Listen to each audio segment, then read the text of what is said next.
سورۃ النور۔ اب یہاں 14 وہ جو صورتیں تھیں جو میں نے عرض کیا جو مکیات ہیں مسلسل، ان میں سے ایک سورہ حج کے بارے میں اور ایک سورہ رعد کے بارے میں بھی بعض لوگوں کا خیال ہے کہ وہ مدنی ہے، لیکن واقعہ یہ ہے کہ جن کو بھی مکی اور مدنی صورتوں کے مزاج سے واقفیت ہو گئی ہے، جس کو پہچانتے ہیں، وہ جانتے ہیں کہ یہ سارا سلسلہ جو ہے مکیات کا ہے اور ان میں کوئی مدنی صورت نہیں ہے۔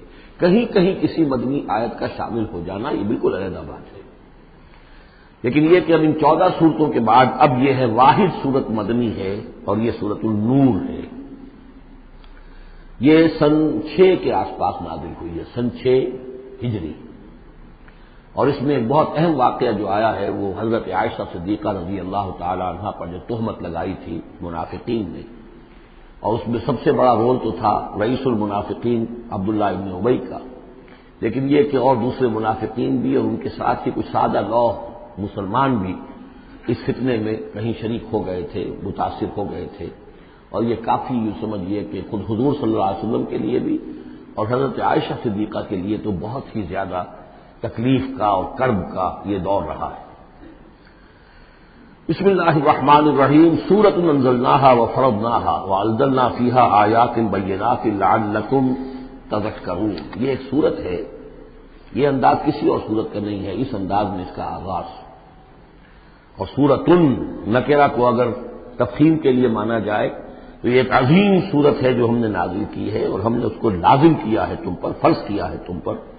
وانزلنا فیہا آیات بینات، اس میں ہم نے اتنی بڑی روشن آیات نازل کی ہیں، لعلکم تذکرون، تاکہ تم یاد رکھو، تاکہ تم نصیحت اخذ کرو۔ اس سورہ مبارکہ کا جوڑا جو ہے وہ آپ کو 8 مکی صورتوں کے بعد پھر جا کر ملے گا، اور وہ ہے سورہ احزاب۔ ان دونوں میں بڑی گہری مناسبت ہے اور تقریباً حجم بھی برابر ہے، دونوں 9 رکوعوں پر مشتمل ہے، اگرچہ اس کی آیات جو ہیں یہ چونکہ بعد میں نازل ہوئی ہے تو 9 رکوع 64 آیات میں ہے، وہاں 9 رکوع 73 آیات میں ہے، وہ پہلے نازل ہوئی، وہ سن 5 میں نازل ہوئی، یہ سن 6 میں نازل ہوئی، لیکن دونوں میں آیت نمبر 35 سورہ احزاب کی بھی سورہ نور کی بھی نہایت اہم ہے، ایمان کی حقیقت اور اسلام کی کیفیات کے بارے میں۔ الزانیۃ والزانی فاجلدوا کل واحد منہما 100 جلدہ، زنا کرنے والی عورت ہو خواہ زنا کرنے والا مرد ہو، ہر ایک کو ان میں سے 100 کوڑے مارے جائیں۔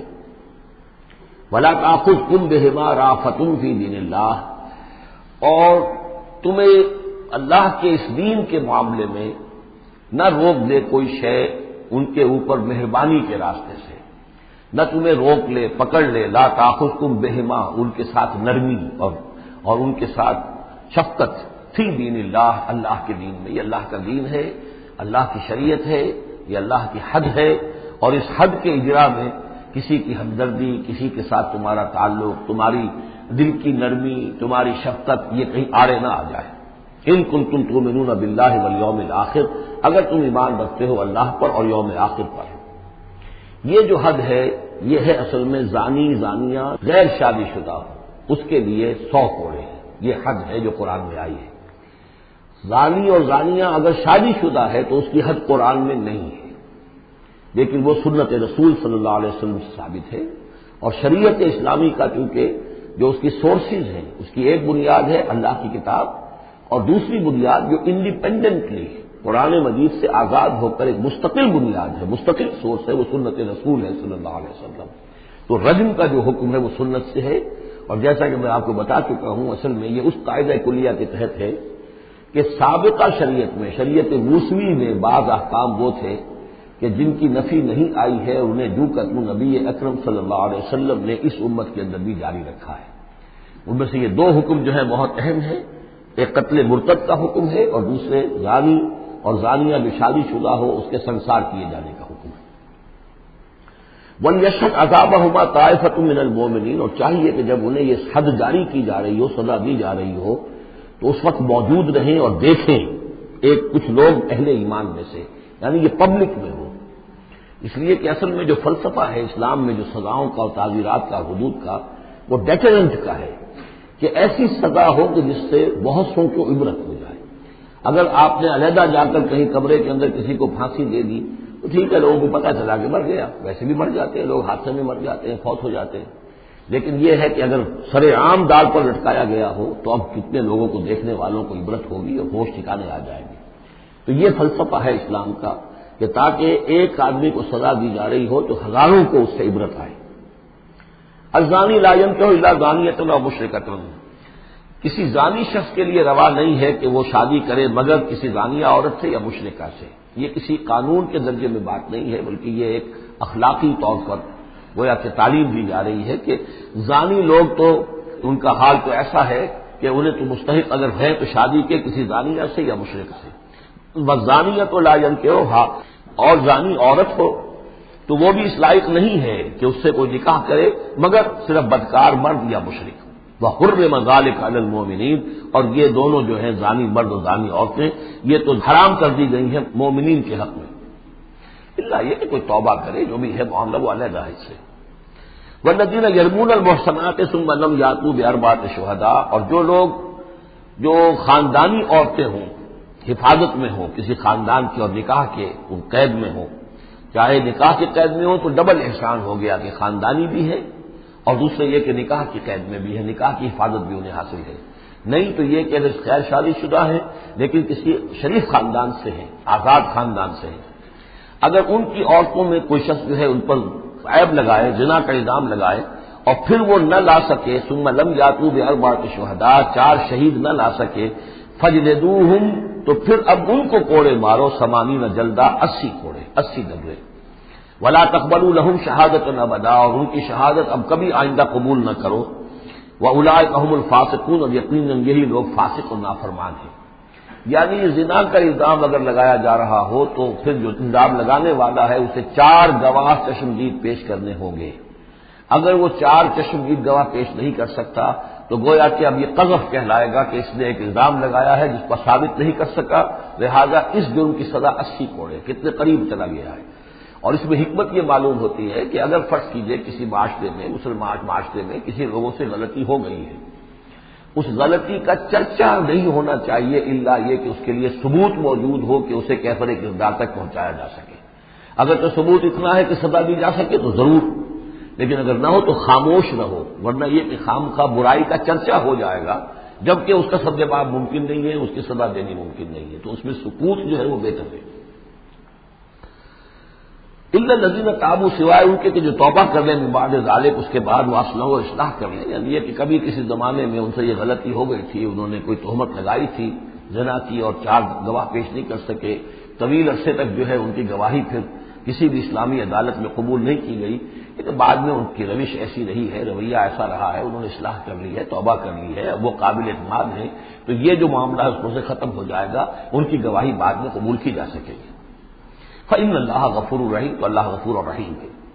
والذین یرمون ازواجہم ولم یکن لہم شہداء الا انفسہم، اب ایک خاص معاملہ آ رہا ہے کہ کسی شوہر نے اپنی بیوی کو دیکھا ہو زنا کرتے ہوئے، وہ الزام لگائے کہ میں نے دیکھا ہے اپنی بیوی کو زنا کرتے ہوئے، درحال ہے کہ اس کے پاس 3 اور گواہ نہیں ہیں، لیکن چونکہ یہ معاملہ ہے شوہر اور بیوی کا، اگر کسی اور عورت کا ہوتا تو اس کے اوپر 80 درے لگتے اس کو کہ اس نے الزام لگایا ہے، چاہے چشمدید ہے، چاہے اس نے دیکھا ہے، لیکن 3 گناہ اور نہیں لا سکا، 3 گواہ نہیں لا سکا ہے تو درے لگیں گے 80۔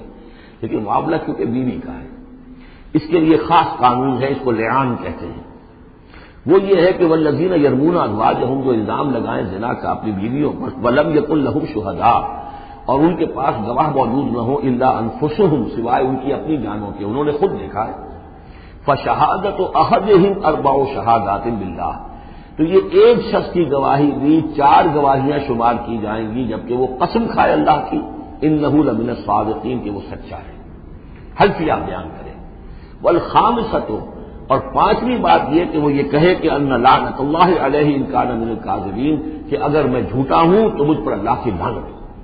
4 مرتبہ قسم کھا کر گواہی دینا گویا کہ وہ 4 گواہوں کی گواہی کے قائم مقام ہو جائے گا، جبکہ پھر وہ یہ بھی کہے کہ اگر میں جھوٹا ہوں تو اللہ کی لعنت مجھ پر ہو، لعنت اللہ علی الکاذبین ان کان من الکاذبین۔ وَيَدْرَؤُ عَنْهَا الْعَذَابَ، اب عورت کیا کرے گی جس کے اوپر اس کی بیوی جو ہے اس پر جو الزام لگایا گیا ہے، اگر وہ اس پر سے عذاب ٹل جائے گی سزا اور یہ حد عورت سے، ان تشہد 4 شہادات باللہ، کہ وہ بھی قسم 4 مرتبہ کھائے اللہ کی، انہ لمن الکاذبین کہ یہ میرا شوہر جو مجھ پر الزام لگا رہا ہے جھوٹا ہے. والخامسۃ اور پانچویں بات وہ یہ کہے ان غضب اللہ علیہا ان کان من الصادقین کہ اگر میرا یہ شوہر اس الزام میں سچا ہے تو مجھ پر اللہ کا غضب آئے. اس انداز میں پھر یہ کہ عورت کے اوپر پھر حد جاری نہیں ہوگی.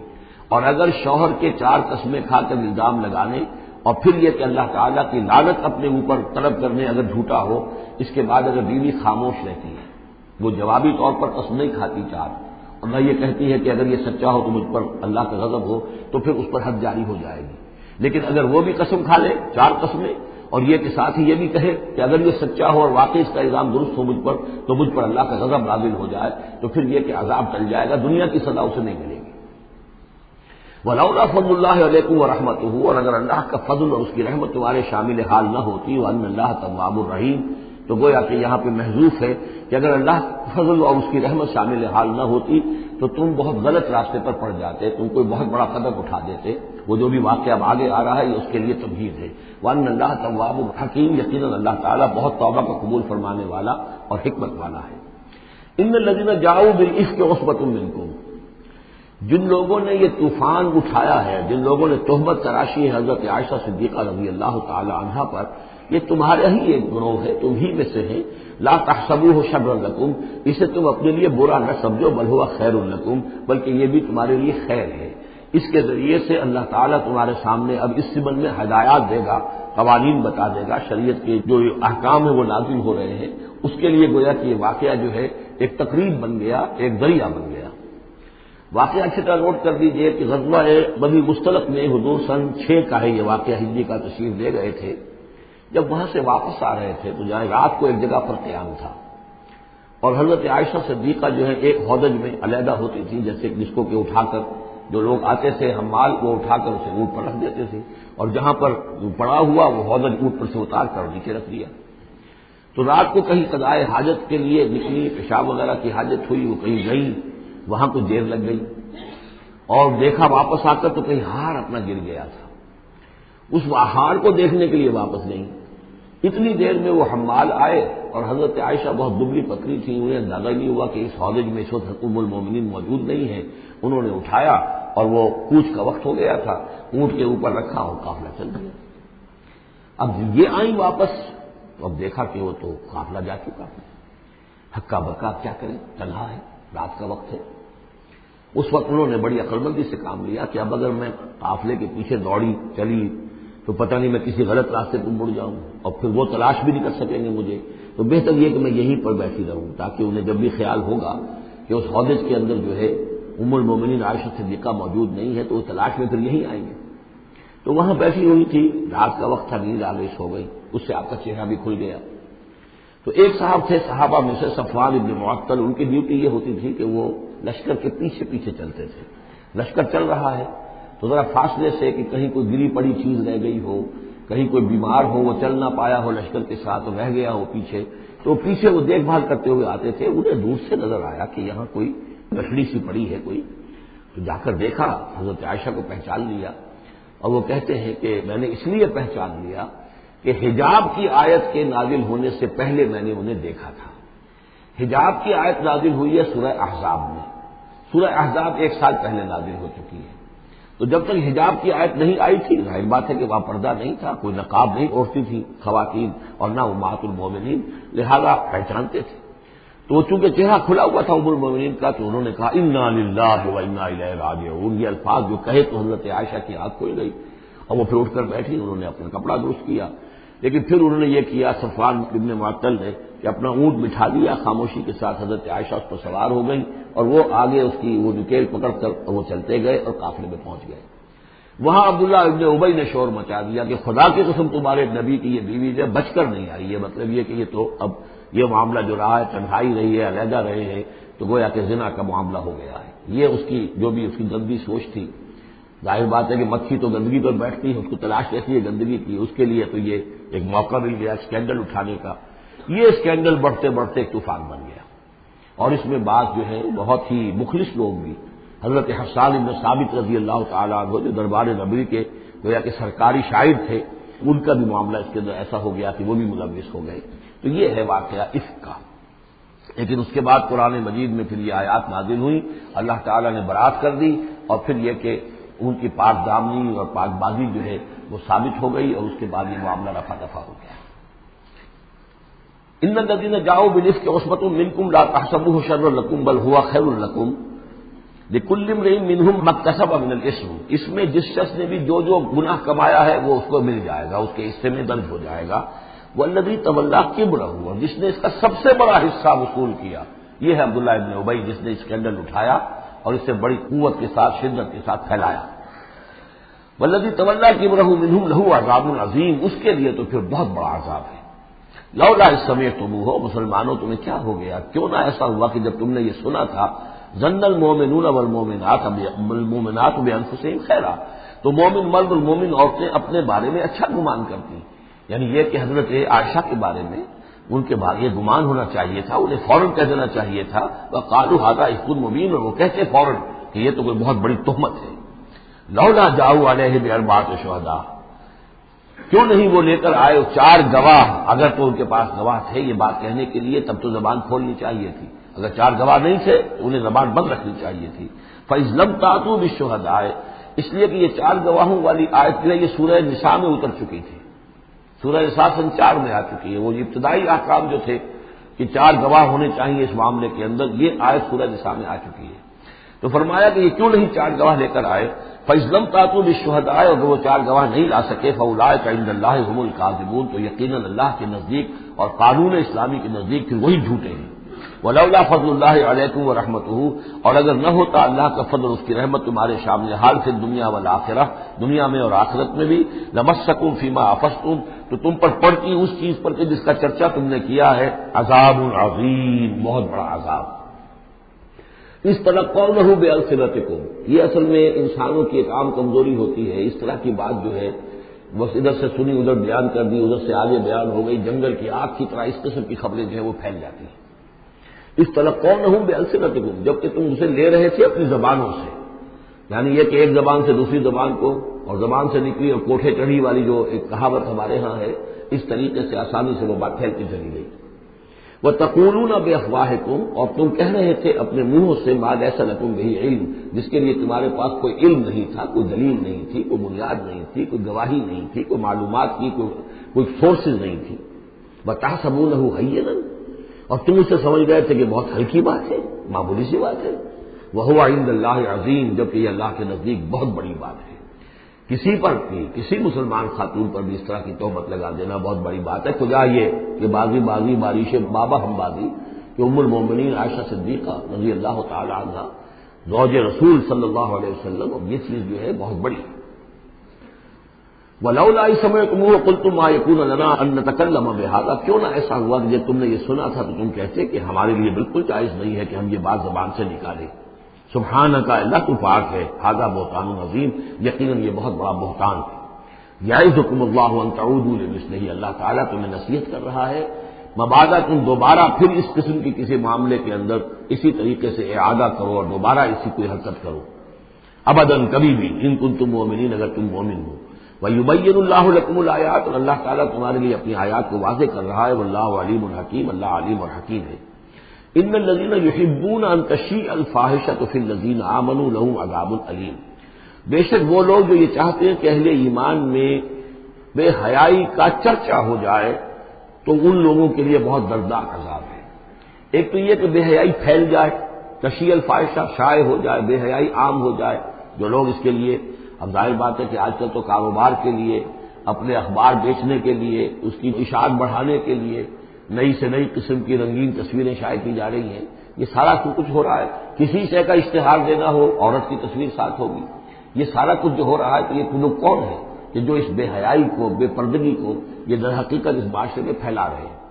تو وہ لوگ کہ جو چاہتے ہیں کہ معاشرے کے اندر بے حیائی پھیلے، اور ایک اس کا مفہوم یہ بھی ہے کہ اگر کہیں ایسی کوئی غلط حرکت ہوئی ہے اور اس کا چرچا ہو گیا، یہ آج ہمارے اخبارات کے اندر بہت بڑے پیمانے پر ہو رہا ہے، یہ اسکینڈل شائع کر دیتے ہیں۔ اب وہ بات صحیح بھی ہے یا نہیں، غلط ہے تب بھی، لیکن ایک بات ہے اس کا چرچا ہو گیا، پوری دنیا کے اندر پہنچ گئی۔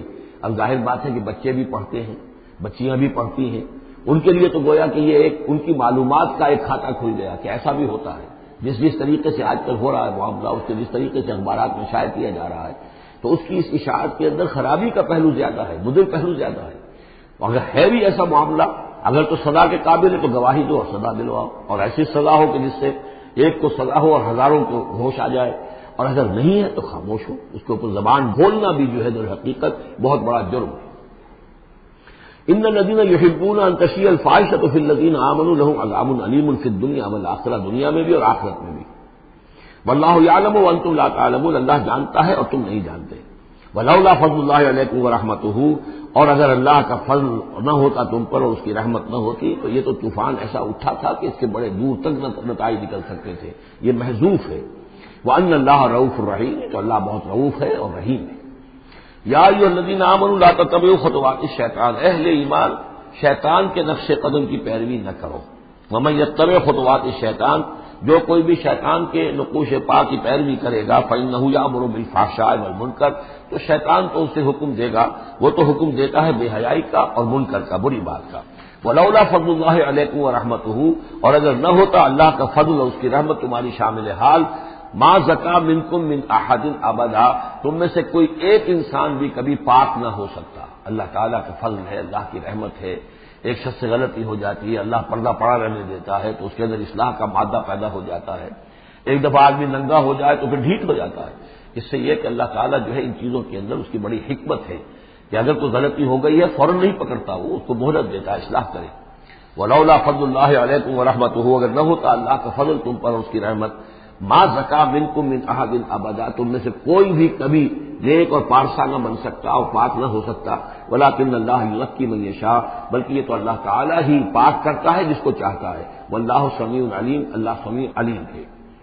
ولا یأتل اولو الفضل منکم والسعة ان یؤتوا اولی القربى والمساکین والمہاجرین فی سبیل اللہ، اس آیت کی بھی شان نزول ہے کہ حضرت ابو بکر صدیق رضی اللہ تعالیٰ عنہ کے ایک یا تو بھانجے تھے یا خالہ زاد بھائی تھے، حضرت مصطح۔ یہ حضرت مصطح جو غریب آدمی تھے اور حضرت ابو بکر ان کی مدد کیا کرتے تھے، پیسے سے، مال سے ان کی ضرورت جو ہے پوری کرتے تھے۔ لیکن یہ مصطح بھی اس میں شریک ہو گئے۔ حضرت عائشہ صدیقہ رضی اللہ تعالیٰ عنہ پر جو تہمت کا معاملہ چلا تو حضرت ابو بکر کو جب معلوم ہوا کہ مصطح بھی اس معاملے کے اندر شریک ہے تو پھر غصے میں آ کے ان کا قسم کھا لی کہ میں اب اس کے ساتھ کبھی کوئی بھلائی نہیں کروں گا، اس نے اتنی بڑی غلطی کی ہے اور اس معاملے کے اندر میری بیٹی کا معاملہ ہے اور اس میں اس کو یہ خیال نہیں آیا کہ میں اس کے ساتھ کتنا کچھ احسان کرتا ہوں، اس کے اندر جو ہے وہ خود بھی شریک ہو گیا۔ اس پر اللہ تعالیٰ کی طرف سے گرفت آ رہی ہے کہ نہیں ابو بکر یہ ٹھیک نہیں ہے، جو بھی اس سے غلطی ہوئی، لیکن تم جو نیک کام کر رہے تھے اس کا کیوں قسم کھاتے ہو کہ اس کے اندر تم مدد نہیں کرو گے۔ ولا یأتل اولو الفضل منکم، اور نہ قسم کھائیں جو فضل والے ہیں، درجے والے ہیں تم میں سے، جن میں اللہ نے فضیلت دی ہے، نیکی میں بھی، ایمان میں بھی فضیلت دی ہے، دولت میں بھی فضیلت دی ہے، وسعت، اور جنہیں کشادگی دی ہے، مال کی کشادگی دی ہے، ان یؤتوا اولی القربى، کہ وہ کوئی صلہ رحمی کریں اپنے قرابت داروں کے ساتھ، کچھ دیں مال اور صدقہ و خیرات دیں اپنے قرابت داروں کو، والمساکین والمہاجرین، اور محتاجوں کو اور وطن چھوڑنے والے مہاجرین کو، فی سبیل اللہ، اللہ کی راہ میں، تو یہ قسم نہ کھائیں۔ ولیعفوا ولیصفحوا، انہیں چاہیے کہ معاف کر دیں اور درگزر سے کام لیں۔ الا تحبون ان یغفر اللہ لکم، کیا تم یہ نہیں چاہتے کہ اللہ تمہیں معاف کرے؟ یعنی اے ابو بکر اگر تم یہ چاہتے ہو، تم سے بھی تو کوئی خطا آخر ہو جاتی ہے، اللہ معاف فرماتا ہے، کیا تم نہیں چاہتے کہ اللہ تمہاری خطاؤں سے درگزر کرے؟ الا تحبون ان یغفر اللہ لکم، کیا تم نہیں پسند کرتے اس کو کہ اللہ تمہیں معاف کرے؟ اس پر اس آیت کو سنتے ہی حضرت ابو بکر صدیق کے الفاظ بھی نقل کیے گئے، بلا یا ربنا انا نحب، کیوں نہیں پروردگار، ہم ضرور چاہتے ہیں کہ تو ہمیں معاف فرما دے۔ انہوں نے اپنی قسم کا کفارہ دیا اور اس کے بعد جو بھی وہ کرتے تھے ان کے ساتھ بھلائی اور نیکی اس سلسلے کو جاری کر دیا۔ واللہ غفور رحیم، اور اللہ تعالی غفور ہے اور رحیم ہے۔ ان الذین یرمون المحصنات الغافلات المؤمنات، یقیناً وہ لوگ کہ جو تہمت لگاتے ہیں ان پاک دامن عورتوں پر کہ جو غافل ہیں، جن کو ان چیزوں کا ہوش بھی نہیں ہے، جن کا گمان بھی ادھر نہیں گیا، المومنات اہل ایمان میں سے، لعنوا فی الدنیا، ایسی معصوم اور پاک دامن عورتوں پر جو تہمت لگانے والے ہیں ان پر پھٹکار ہے دنیا میں بھی اور آخرت میں بھی، ولہم عذاب عظیم، اور ان کے لیے بہت بڑا عذاب ہے۔ یوم تشہد علیہم السنتہم وایدیہم، جس دن کے ان کے خلاف گواہی دیں گے، تشہد علیہم، علی کو نوٹ کر لیجئے، جس دن کے ان کے خلاف گواہی دیں گے السنتہم، ان کی اپنی زبانیں گواہی دیں گی، وایدیہم، ان کے اپنے ہاتھ گواہی دیں گے، وارجلہم، اور ان کے پاؤں گواہی دیں گے، بما کانوا یعملون، اب جو کچھ عمل وہ کر رہے تھے۔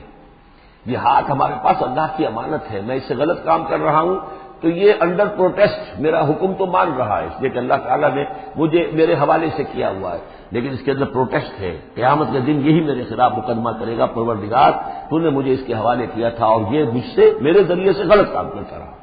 یہ پاؤں جو ہے ہمارے خلاف گواہی دیں گے کہ پروردگار ہم اس کے تابع تھے، اس کے حکم کے مطابق چل رہے تھے، یہ بدبخت ہمیں چوری کرنے کے لیے جاتا تھا تو اس کے لیے استعمال کرتا تھا، یا کوئی اور برا کام کرنے کے لیے ہمیں استعمال کرتا تھا۔ یومئذ یوفیہم اللہ دینہم الحق، اس دن اللہ تعالیٰ ان کا پورا پورا بدلہ ان کو دے دے گا۔ یہ دین کے لفظ کو یہاں نوٹ کیجئے، دین بدلے کو کہتے ہیں، دین مالک یوم الدین، جزا و سزا کے دن کا مالک، بدلے کا دن۔ وَيَعْلَمُونَ أَنَّ اللَّهَ هُوَ الْحَقُّ الْمُبِينُ، اور وہ جان لیں گے کہ اللہ تعالیٰ ہی ہے الحق، سچا اور ہر بات کو کھول کر بیان کر دینے والا۔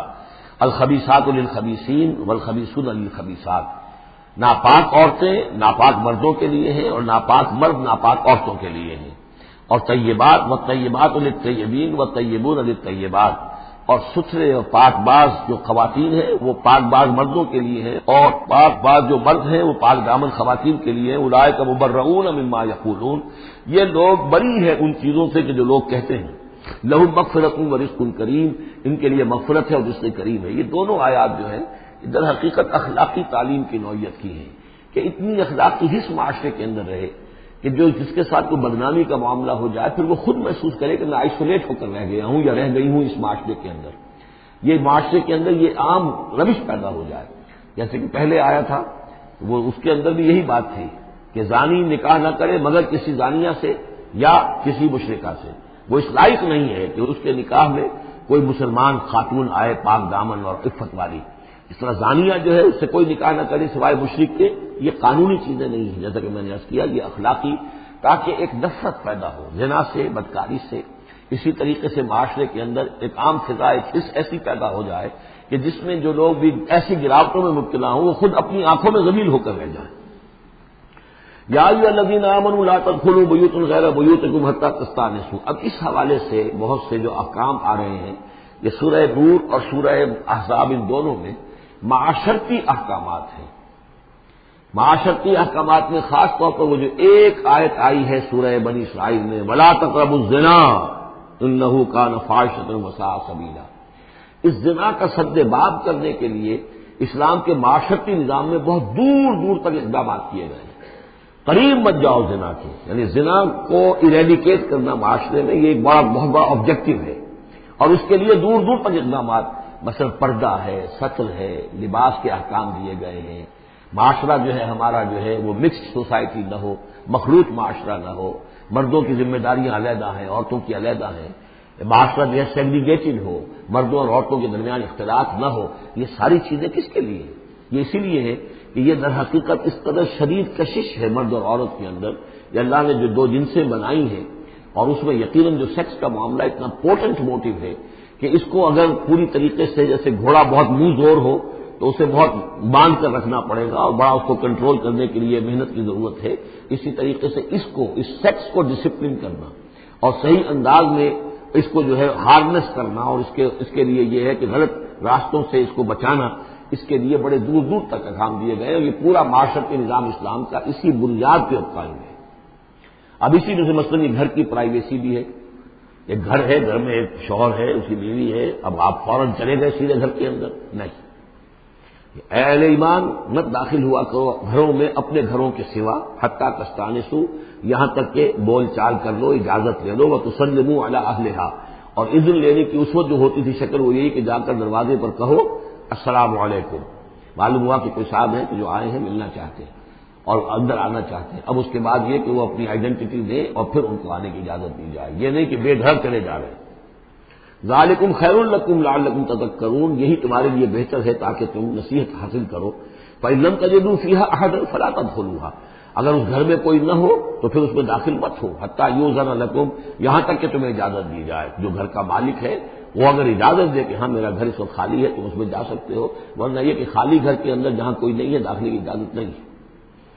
وَإِن قِيلَ لَكُمْ، اور اگر کہا جائے تم سے ارجعوا، چلے جاؤ، لوٹ جاؤ، اس وقت میں ملنے کے لیے تیار نہیں ہوں یا میں اپنی کسی مشغولیت میں ہوں، فارجعوا، تو لوٹ جاؤ۔ اب دیکھیے یہ آداب ہیں۔ ہمارے ہاں یہ ہے کہ آپ پہنچ گئے، نہ ٹائم لیا ہوا ہے، نہ پہلے سے طے ہے، آپ سمجھتے ہیں کہ مجھے ریسیو کرنا اس کا فرض ہے، کیوں نہیں ملا؟ اس نے انکار کر دیا تو اس کا مطلب یہ کہ بڑا متکبر ہے اور بہت یہ جو ہے شخص جو ہے، یہ نہیں۔ اگر تو آپ وقت طے کر کے گئے ہیں تو اس کا فرض ہے کہ وہ آپ کو ریسیو کرے اور آپ کو وقت دے، لیکن اگر آپ اچانک چلے گئے ہیں تو آپ کو اس کی پرائیویسی پر آپ جو ہے حملہ آور نہیں ہو سکتے۔ وہ اپنے کس کام میں ہے، کس مشغولیت میں ہے، اس کی کیا اہمیت ہے، آپ تو اس کو نہیں جانتے۔ اگر وہ گھر والا کہہ دیتا ارجعوا وَإِن قِيلَ لَكُمْ ارْجِعُوا فَارْجِعُوا، تو لوٹ جاؤ، ہوا اذکیٰ لکم، یہی تمہارے لیے زیادہ پاک ہے، پاک بازی کا معاملہ، واللہ بما تعملون علیم، اور جو کچھ تم کر رہے ہو اللہ اس سے واقف ہے۔ لیس علیکم جناح ان تدخلوا بیوتا غیر مسکونۃ، اس میں کوئی حرج نہیں ہے کہ تم داخل ہو جایا کرو ایسے گھروں میں کہ جن میں سکونت نہیں ہے، جس میں کوئی لوگ رہتے نہیں ہیں، ریزیڈینشل نہیں ہے۔ اب گوڈاؤنز ہیں، اب ایسا تو نہیں کہ گوڈاؤنز میں آپ نہیں جا سکتے، سامان پڑا ہوا گودام ہے، آپ جا سکتے۔ فیہا متاع لکم، اس میں تمہارا سامان ہے، تو یہ وہی گودام والی بات ہو گئی۔ واللہ یعلم ما تبدون وما تکتمون، اور اللہ جانتا ہے جو تم ظاہر کرتے ہو، جو کچھ تم چھپاتے ہو۔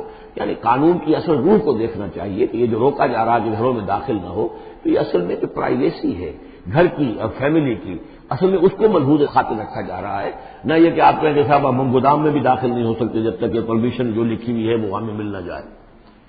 قل للمؤمنین یغضوا من ابصارہم، اہل ایمان سے یہ کہیے اے نبی کہ وہ اپنی نگاہوں کو ذرا نیچا رکھا کریں، وَيَحْفَظُوا فُرُوجَهُمْ، اور اپنی شرمگاہوں کی حفاظت کریں، ذَلِكَ أَزْكَىٰ لَهُمْ، یہی ان کے لیے زیادہ پاکیزہ ہے اور زیادہ بہتر ہے۔ ان اللہ خبیر بما یصنعون، یقیناً اللہ تعالیٰ باخبر ہے اس سے کہ جو وہ کر رہے ہیں۔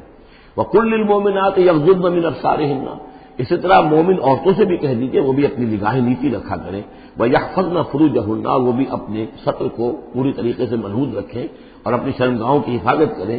وَلَا يُبْدِينَ زِينَتَهُنَّ، اور انہیں نہیں چاہیے کہ وہ اپنی زینت اور سنگھار کو ظاہر کریں، الا ما ظہر منہا، سوائے اس کے کہ جو از خود ظاہر ہو جائے، وَلْيَضْرِبْنَ بِخُمُرِهِنَّ، اور چاہیے کہ وہ اپنے گریبانوں کے اوپر اپنی اوڑھنیوں کے بکل مار دیا کریں، بِخُمُرِهِنَّ عَلَىٰ جُيُوبِهِنَّ، یہ خُمُرِهِنَّ جمع ہے خمار کی، خمار کہتے ہیں اوڑھنی۔ ایک دوسرا لفظ جو ہے وہ آئے گا سورہ احزاب میں، ان دونوں الفاظ کو علیحدہ علیحدہ رکھیے۔ تو یہ ہے کہ اپنے گریبانوں کے اوپر، گویا کہ یہ بھی پرانا ہمیشہ سے لباس، عورت کے لباس میں اوڑھنی بھی تھی اور عورت کے لباس میں چادر بھی تھی۔ چادر وہ لے کر نکلتی تھی جب گھر سے باہر جاتی تھی، اور اوڑھنی وہ رکھتی تھی جبکہ گھر کے اندر ہوتی تھی۔ یہی جو ہماری تہذیب کے اندر ہے، یہ عرب کی تہذیب میں پہلے بھی تھا۔ چہرے کا پردہ نہیں تھا عرب میں، چادر وہ لے کے جاتی تھی تو چادر اپنے اوپر ڈالتی تھی، اور مرد بھی چادر کے بغیر نہیں ہوتے تھے، نہ کوئی مرد بغیر چادر کے نہ عورت، بلکہ چادر ہی سے ایک شخص کا رتبہ معین ہوتا تھا۔ کسی کی چادر بڑی شاندار ہے، دوشالہ اوڑھا ہوا ہے، بہت قیمتی ہے، تو وہ بڑا آدمی ہے، وہ سردار ہے۔ کسی کے بیچارے کی جو ہے معمولی سی چادر ہے، اور اسی لیے اس حدیث میں آتا ہے کہ جو شخص تکبر کرتا ہے، الکبر ردائی، تکبر جو ہے وہ تو میری چادر ہے، اور یہ عرب میں یہ بڑا کسی شخص کی توہین کرنی ہوتی تھی اس کی چادر گھسیٹتے تھے، گویا کہ اس کی عزت جو ہے اس کو کھینچ لیا ہے۔ تو اللہ فرماتا ہے کہ جو تکبر کرتا ہے وہ گویا میری چادر گھسیٹ رہا ہے میرے کندھے سے، اس درجے جو ہے اللہ تعالیٰ جو اس میں اپنی توہین محسوس کرتا ہے۔ تو وہ اپنی ان اوڑھنیوں کے بکل مار لیا کریں اپنے گریبانوں پر، یعنی یہ کہ یہ عورت کے لیے اس کی زینت کا ایک بہت بڑا حصہ ہے، اس کی جو بھی چھاتی ہے اس کے لیے ایک اضافی کرتا اس نے پہنا ہوا ہے، لیکن کرتے کے اوپر مزید جو ہے یہ ایک بکل اس کی اوڑھنی کا ہو۔ وَلَا يُبْدِينَ زِينَتَهُنَّ، اس کے سینے کے اوپر یہ اضافی ہو جائے گا، وَلَا يُبْدِينَ زِينَتَهُنَّ، اور نہ وہ ظاہر کرے اپنی زینت کو۔ اب یہ ہے جو محرموں کی فہرست آ رہی ہے جس کے سامنے عورت کھلے چہرے کے ساتھ آ سکتی ہے بلا حجاب، اور یہ اتنی طویل فہرست جو دی گئی ہے، آخر سوچنا چاہیے کہ اللہ تعالیٰ نے یوں ہی ایکسرسائز ان فیوٹیلٹی تو نہیں کی ہے۔ کیا فرق ہے اگر ایک عورت کے چہرے کا پردہ نہیں ہے، وہ باہر نکلتی ہے چادر لے کر، اور یہ کہ کسی اور کے ساتھ اس کا پردہ چہرے کا نہیں ہے، تو پھر یہ پوری فہرست دینے کی ضرورت کیا ہے؟ میرے نزدیک چہرے کا پردہ اسلام کے اندر لازم ہے، اور اس چہرے کے پردے سے مستثنا ہیں یہ لوگ۔ کون لوگ مستثنا ہیں؟ الا لبعولتہن، ان کے شوہر نمبر ایک، او آبائہن، یا ان کے باپ، اور باپ سے مراد باپ، دادا، چچا، یہ سب چلیں گے، او آبائے بعولتہن، یا ان کے شوہروں کے باپ، او ابنائہن، یا ان کے اپنے بیٹے، او ابنائے بعولتہن، یا ان کے شوہروں کے بیٹے۔ یعنی ان کے شوہروں کی کسی اور بیوی سے اولاد ہے، بیٹے ہیں، تو وہ بھی محرم ہے، وہ نامحرم نہیں ہے۔ اور اخوانہن یا ان کے اپنے بھائی، اور بنی اخوانہن یا ان کے بھائیوں کے بیٹے، اور بنی اخواتہن یعنی یہ بھتیجے ہو گئے، اور بنی اخواتہن یا ان کے بھانجے، اور نسائہن یا ان کی عورتیں، اپنی عورتیں، جان پہچان کی عورتیں، عام عورتیں نہیں ہیں، نسائہن، او ما ملکت ایمانہن یا یہ کہ جو ان کے غلام اور ان کی لونڈیاں ہیں۔ اکثر و بیشتر اہل سنت کے نزدیک یہاں مرد غلام مراد نہیں ہے بلکہ لونڈیاں مراد ہیں۔ اب تابعین غیر اولی الاربۃ یا ایسے تابع لوگ جو کہ صرف خدمت گار ہیں، بعض اوقات ہوتا ہے خاندانی طور پر جو ہے وہ خدمت گار کرنے والے ہیں، باپ بھی کہیں ملازم تھا اسی گھر میں اور اس کی اولاد بھی وہیں پر ہے، وہ بھی کام کر رہی ہے، بچپن سے وہیں پلے ہیں۔ ایسے لوگ ہوتے ہیں کہ جن کو واقعتاً پھر اس گھر کی خواتین سے اس طرح کا خیال کبھی نہیں آ سکتا کہ ان کے بارے میں وہ کوئی بری بات سوچے۔ ابھی تابعین غیر اولی الاربۃ یا وہ تابع کہ جو کہ کوئی غرض نہیں رکھتے اس قسم کے معاملات سے، من الرجال مردوں میں سے، اب الطفل الذین لم یظہروا علی عورات النساء یا وہ لڑکے کہ جو ابھی عورتوں کے جو مخفی معاملات ہیں ان سے واقف ہی نہیں، ابھی وہ جنسی جو بھی باتیں ہیں ان سے واقف نہیں ہیں۔ ولا یضربن، یہ اب یہ فہرست مکمل ہو گئی، یہ ہیں محرم لوگ جن کے سامنے عورت بغیر چہرے کے پردے کے آ سکتی ہے۔ باقی یہ کہ زینت جو خود بخود ظاہر ہو جائے، اب ظاہر ہے کہ آپ نے چادر بھی لی ہوئی ہے کسی خاتون نے، برقع بھی اوڑھا ہوا ہے، لیکن اب کسی کا قد ہے، ماشاءاللہ وہ قد ایسا ہے، سر قد ہے کوئی خاتون، تو وہ کہاں چھپائے گی اس قد کو، وہ تو ظاہر ہو جائے گا۔ جسم متناسب ہے، اب وہ جسم تو ظاہر ہو جائے گا۔ اس اعتبار سے ما ظہر منہا کو لوگوں نے لے لیا چہرے کے لیے، یہ بالکل غلط ہے۔ چہرے کا تو پردہ میرے نزدیک لازم ہے، اور یہ کہ باقی یہ کہ ان کے سامنے چہرے کے سمیت عورت آ سکتی ہے۔ باقی عورت جو ہے اپنے بیٹے کے سامنے بھی سوائے 3 اعضاء کے اور نہیں کھول سکتی، اپنے بھائی کے سامنے بھی نہیں کھول سکتی۔ چہرہ، یہ ہاتھ پونچوں سے نیچے، اور پیر ٹخنوں سے نیچے، یہ جو 3 اعضاء ہیں یہ وہ ہیں کہ جو عورت کھلے رکھ سکتی ہے، اپنے وہ بیٹے کے سامنے بھی، بھائی کے سامنے بھی، اور جو بھی رشتے گنائے گئے ہیں۔ لیکن یہ کہ اس سے آگے پھر جو ہے معاملہ وہ پھر شوہر کا ہے، اس سے آگے یعنی لباس کا معاملہ جو ہے جس سے کہ عورت جو ہے وہ آزاد ہوگی، وہ صرف شوہر کے لیے۔ ولا یضربن بارجلہن لیعلم ما یخفین من زینتہن، اور نہ یہ ایسا ہو کہ وہ اپنے پاؤں مار کر چلیں، تو زیور جو ہے پاؤں میں پہنا ہوا اس کی جھنکار ہو تاکہ لوگوں جو ہے ادھر متوجہ ہو جائیں۔ لیعلم ما یخفین من زینتہن، تاکہ لوگوں کے علم میں آ جائے کہ کیا انہوں نے چیز چھپائی ہوئی ہے اپنی زینت میں سے، کیا زیورات پہنے ہوئے ہیں۔ وَتُوبُوا إِلَى اللَّهِ جَمِيعًا أَيُّهَا الْمُؤْمِنُونَ، اور اے اہل ایمان سب کے سب مل کر اللہ کی جناب میں توبہ کرو، لَعَلَّكُمْ تُفْلِحُونَ، تاکہ تم فلاح پاؤ۔ وَأَنكِحُوا الْأَيَامَ مِنكُمْ، اور دیکھو اپنی بیواؤں کی شادیاں کر دیا کرو۔ وَالصَّالِحِينَ مِنْ عِبَادِكُمْ، یہ بھی اب ایک بہت اہم ہے بات۔ ہندوانہ ہمارا معاشرہ جو ہے وہ بیوہ کی شادی جو ہے وہ تو جائز بھی نہیں سمجھتا، یا بہت ہی یوں سمجھیے کہ اس کے نزدیک بہت ہی ناپسندیدہ بات ہے، اور ہمارے ہاں بھی یہ ہو گیا ہے۔ حالانکہ یہاں حکم ہے انکحوا الایام منکم، بیواؤں کی شادیاں کر دیا کرو۔ والصالحین من عبادکم و امائکم، اور تمہاری جو بانیاں ہوں، غلام ہوں، ان میں سے بھی جو سمجھدار ہوں، جن کے کردار کے بارے میں تمہیں اعتماد ہو، ان کی بھی شادیاں کر دیا کرو۔ ایک کی کنیز ہے، ایک کا غلام ہے، ان کی شادی ہو جائے۔ اب ظاہر بات ہے وہ کنیز جو ہے اپنے آقا کے، اب اس کے ساتھ وہ تمتع نہیں کر سکے گا، اس لیے کہ اس نے اجازت دے دی ہے کہ اس کی کنیز کی شادی ہو گئی ہے کسی غلام کے ساتھ۔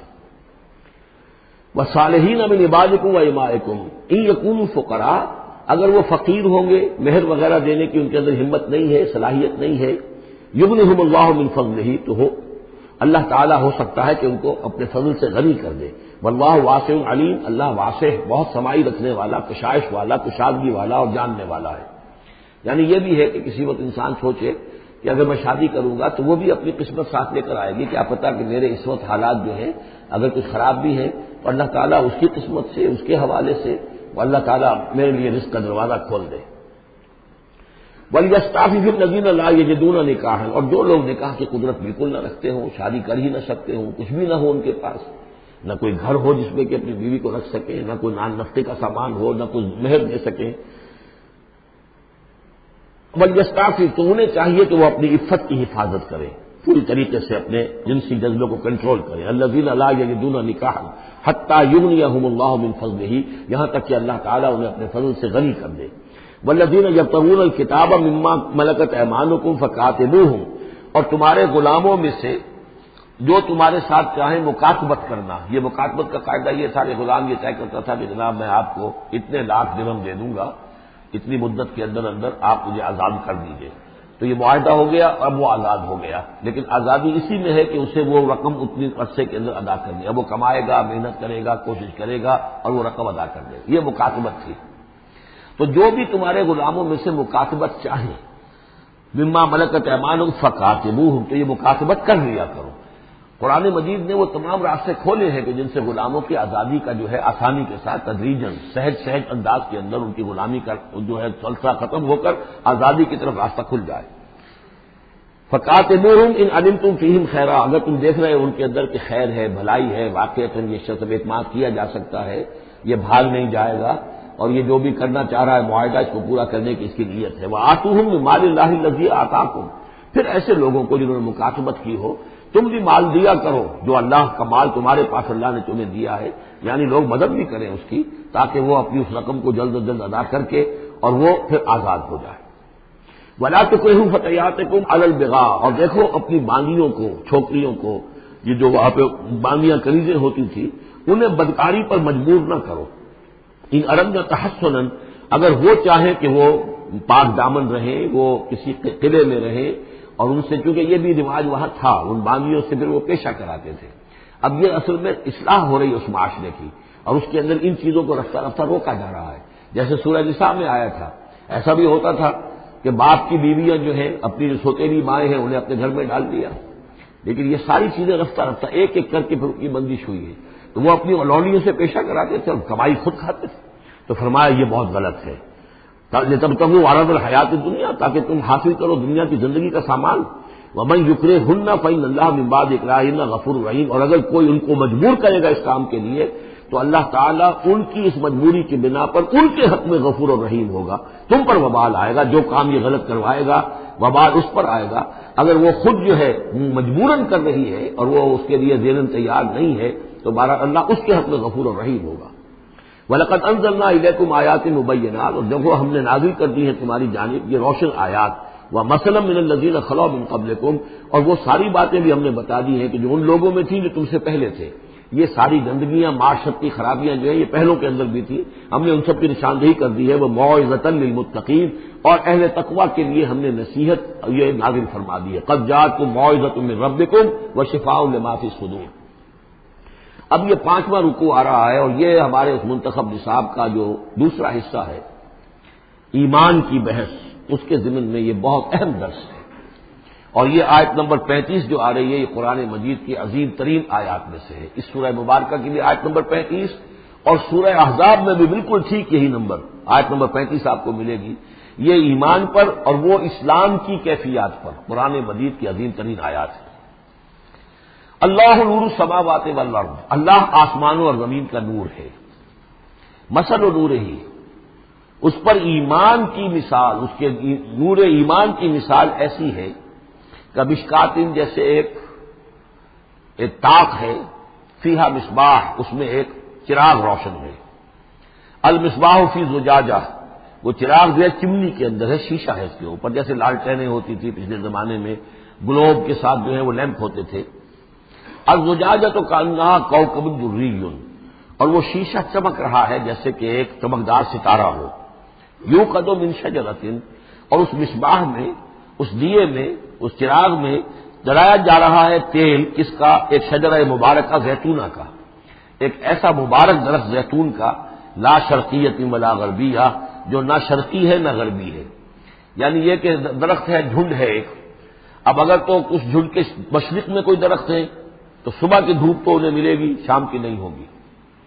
مغرب میں ہے تو شام کی دھوپ مل جائے گی، صبح کی نہیں ملے گی. ایک علیحدہ کھڑا ہوا ہے کوئی، جس کے نہ ادھر کوئی اور ہے نہ ادھر کوئی اور درخت ہے، تو پورے دن کی تمازت دھوپ کی جو ہے وہ جذب کر رہا ہے. اور ایسے درخت کا جو روغن زیتون ہوتا تھا وہ بہت صاف شفاف، اسی کی مثال دی جا رہی ہے جو نہ شرقی ہے نہ غربی ہے، وہ کسی جانب سے اوٹ میں ہے ہی نہیں. یکاد و زیتھا یضیء، اس کا جو روغن ہے وہ بھڑک اٹھنے کو بیتاب ہے، قریب ہے کہ روشن ہو جائے. ولو لم تمسسہ نار، چاہے اسے ابھی آگ نے چھوا ہی نہ ہو. نور علی نور، جب آگ بس کر جائے، چھو جائے تو پھر نور علی نور ہے، وہ بھڑک اٹھتا ہے۔ یہد اللہ لنورہ من یشاء، اللہ تعالیٰ ہدایت فرماتا ہے اپنے نور کی جانب جس کو چاہتا ہے۔ وَيَضْرِبُ اللَّهُ الْأَمْثَالَ لِلنَّاسِ، اور اللہ تعالیٰ مثالیں بیان کرتا ہے لوگوں کے لیے۔ وَاللَّهُ بِكُلِّ شَيْءٍ عَلِيمٌ، اور اللہ ہر چیز کا کما حقہ علم رکھتا ہے۔ یہ اصل میں ایمان کے لیے، اس کے اجزاء ترکیبی کے لیے بہترین تمثیل ہے، جس کو میں پہلے بیان کرتا رہا ہوں کہ ایک ہے فطرت، انسانی فطرت۔ اگر فطرت سلیم ہے تو اس کے اندر یہ ایمانی حقائق موجود ہیں، معرفت خداوندی موجود ہے۔ البتہ اس پر کوئی پردے آ گئے ہیں، اس کے اوپر جو ہے کچھ غلاف پڑ گئے ہیں، اور جب آتی ہے وہی وہ اس کو ایکٹیویٹ کرتی ہے۔ آیات الہیہ جو ہیں، آیات قرآنیہ، وہ اندر کے جو ڈورمنٹ اس کی کانشسنس ہے ایمان کی، اس کو ایکٹیویٹ کر کے شعور پر لے آتی ہے۔ اس کو یوں سمجھے کہ جیسے تیل ہے۔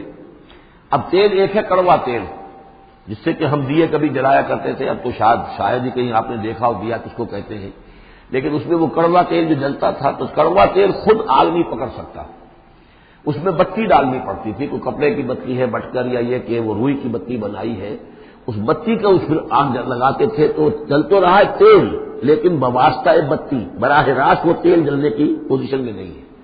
لیکن ایک تیل ہے پیٹرول، جو کڑوے تیل سے روشنی حاصل کرنے کے لیے جتن کرنے پڑ رہے ہیں آپ کو جلانے کے لیے، اور پیٹرول گویا کہ بیتاب ہے، وہ بھڑک اٹھنے کو بیتاب ہے، ذرا سی چنگاری قریب آئی اور بھڑک گیا۔ اسی طریقے سے انسانوں کی طباع کا فرق ہے۔ کچھ لوگوں کی جو فطرت ہے اتنی سلیم ہوتی ہے، اتنی نیکی ہوتی ہے اس کے اندر، کہ جیسے ہی وہی سامنے آئی آئینہ جگمگا اٹھا ایک دم، اس لیے کہ اوپر غبار ہے ہی نہیں، اس کے اوپر کوئی اور جو ہے پردے پڑے ہوئے ہیں ہی نہیں۔ یہ مثال صدیقین کی ہے جو میں نے کل بھی آپ سے عرض کیا تھا، کہ جیسے کہ حضور نے فرمایا میں نے جس کے سامنے بھی دعوت ایمان رکھی اس نے کچھ نہ کچھ توقف اور تردد ضرور کیا، سوائے ابو بکر کے کہ ایک لہجے کا بھی توقف نہیں کیا۔ یہ اس لیے کہ ان کی فطرت اتنی سلیم تھی، گویا کہ وہ پیٹرول تھا ان کے اندر جو بھڑک اٹھنے کو بیتاب تھا، کہ ذرا قریب بھی اگر دیاچلائی آ گئی تو بھڑک اٹھے۔ لیکن کچھ لوگ وہ تھے کہ جن کا تیل اتنا صاف اور پاک نہیں تھا، ان میں کوئی تکدر تھا، انہیں وقت لگ گیا، اگر چاہیے کہ بالآخر وہ ایمان لے آئے، لیکن یہ کہ کچھ اس میں بتی ڈالنی پڑی، کوئی اس کے لیے محنت کرنی پڑی۔ السابقون الاولون من المہاجرین والانصار والذین اتبعوہم باحسان، پھر وہ لوگ ہیں جو بعد میں درجہ بدرجہ پھر ان کے بعد آتے چلے گئے۔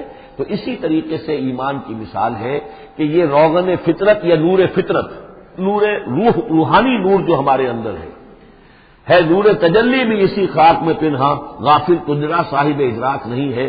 وہ جو ہماری روح ملکوتی کے اندر جو نور ہے، یہ نور اور باہر سے جو قرآن کا نور، وحی کا نور آیا، ان دونوں کے نور کے اجتماع سے پھر نور علی نور کی کیفیت پیدا ہوئی۔ اب وہ نور ایمانی جو ہے وجود میں آ گیا۔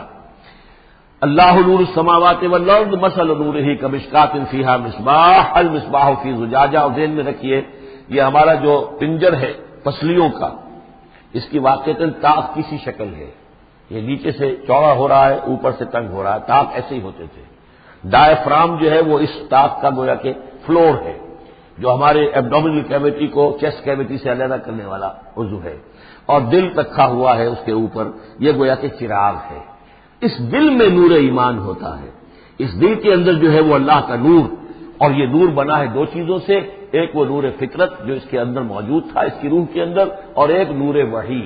ان دونوں کے اجتماع سے نور علی نور، وہ نور جو ہے وہ نور ایمان کی شکل میں اس قلب کے اندر جو ہے وہ جاگزی ہوا اور قلب منور ہو گیا۔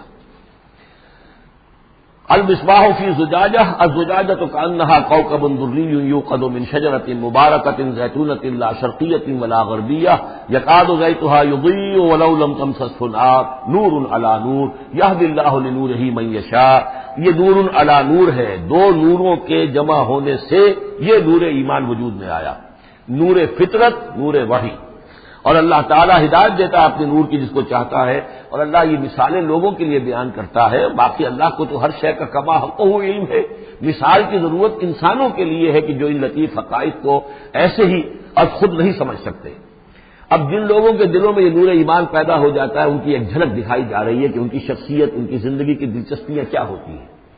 فی بیوت اذن اللہ ان ترفع ویذکر فیہا اسمہ، ان گھروں میں جن کا کہ اللہ نے حکم دیا کہ انہیں بلند کیا جائے، یعنی مساجد، بلند کرنے سے مطلب یہ ہے کہ ان کو نمایاں بنایا جائے، ہر مسلمان آبادی میں معلوم ہو کہ مسجد ایک نمایاں شے ہے. یہ ضروری نہیں کہ اس کی ڈیکوریشن ہو، اس کے اوپر جو ہے خام خواہ تکلفات میں پیسے خرچ کیے جائیں، لیکن یہ کہ ایک تو یہ کہ وہ نمایاں ہونی چاہیے، معلوم ہو کہ اس آبادی کا مرکز یہ ہے. نمبر دو یہ ہے کہ ترفع، اس کو ہر طریقے سے ہر مانوی گندگی سے بھی پاک رکھا جائے. وَيُذْكَرَ فِيهَا اسْمُهُ، اور اس میں اس کا نام لیا جائے. يُسَبِّحُ لَهُ فِيهَا بِالْغُدُوِّ وَالْآصَالِ، یہ جو صاحب ایمان لوگ ہیں جن کے دلوں میں ایمان کی قندیلیں روشن ہیں، یہ تسبیح کرتے ہیں اللہ کی ان گھروں کے اندر صبح کے وقت بھی اور شام کے وقت بھی. رجال، وہ جواں مرد، لا تلہیہم تجارت ولا بیع عن ذکر اللہ واقام الصلاۃ، جن کو غافل نہیں کر سکتی نہ کوئی تجارت نہ کوئی خرید و فروخت اللہ کی یاد سے اور نماز کے قائم کرنے سے، وایتاء الزکاۃ اور زکوٰۃ کے ادا کرنے سے. یخافون یومن، یہ سب کچھ کر کے بھی وہ ڈرتے رہتے ہیں، لرزاں و ترساں رہتے ہیں، کانپتے رہتے ہیں اس دن کے تصور سے. تتقلب فیہ القلوب والابصار، جس میں کہ دل بھی الٹ جائیں گے اور نگاہیں بھی الٹ جائیں گی. لیجزیہم اللہ احسن ما عملوا، تاکہ اللہ تعالیٰ ان کو بدلے میں دے بہترین جزا ان کے اعمال کی. ویزیدہم من فضلہ، اور اضافہ کرے اپنی طرف سے اپنے فضل میں سے. واللہ یرزق من یشاء بغیر حساب، اور اللہ تعالیٰ چاہتا ہے دیتا ہے جس کو چاہتا ہے بغیر حساب. اللہم ربنا اجعلنا منہم، یہ تو مومن صادق کے لیے ایمان ان کے دلوں میں ہے، اس کی تمثیل یہ ہے، اور ان کے کردار کی جھلک یہ ہے. اب ایک ہے بین بین کے لوگ، ایمان تو نہیں ہے لیکن کچھ نہ کچھ نیکی کے کام کرتے ہیں، کچھ اپنے دل کی تسلی کے لیے، کچھ اپنے ضمیر کو مطمئن کرنے کے لیے. ان کی نیکی حقیقی نیکی نہیں ہے. وہ لیس البر ان تولوا وجوہکم قبل المشرق والمغرب، اس آیت کو ذہن میں رکھیے. والذین کفروا، اور جو لوگ ایمان سے تہی ہے، محروم ہے، کافر ہے، ان کی نیکیاں، ان کے اعمال کیا ہیں؟ کسرابن، جیسے ریت ہو، سراب ہو، بقیعۃ، ایک چٹیل میدان میں.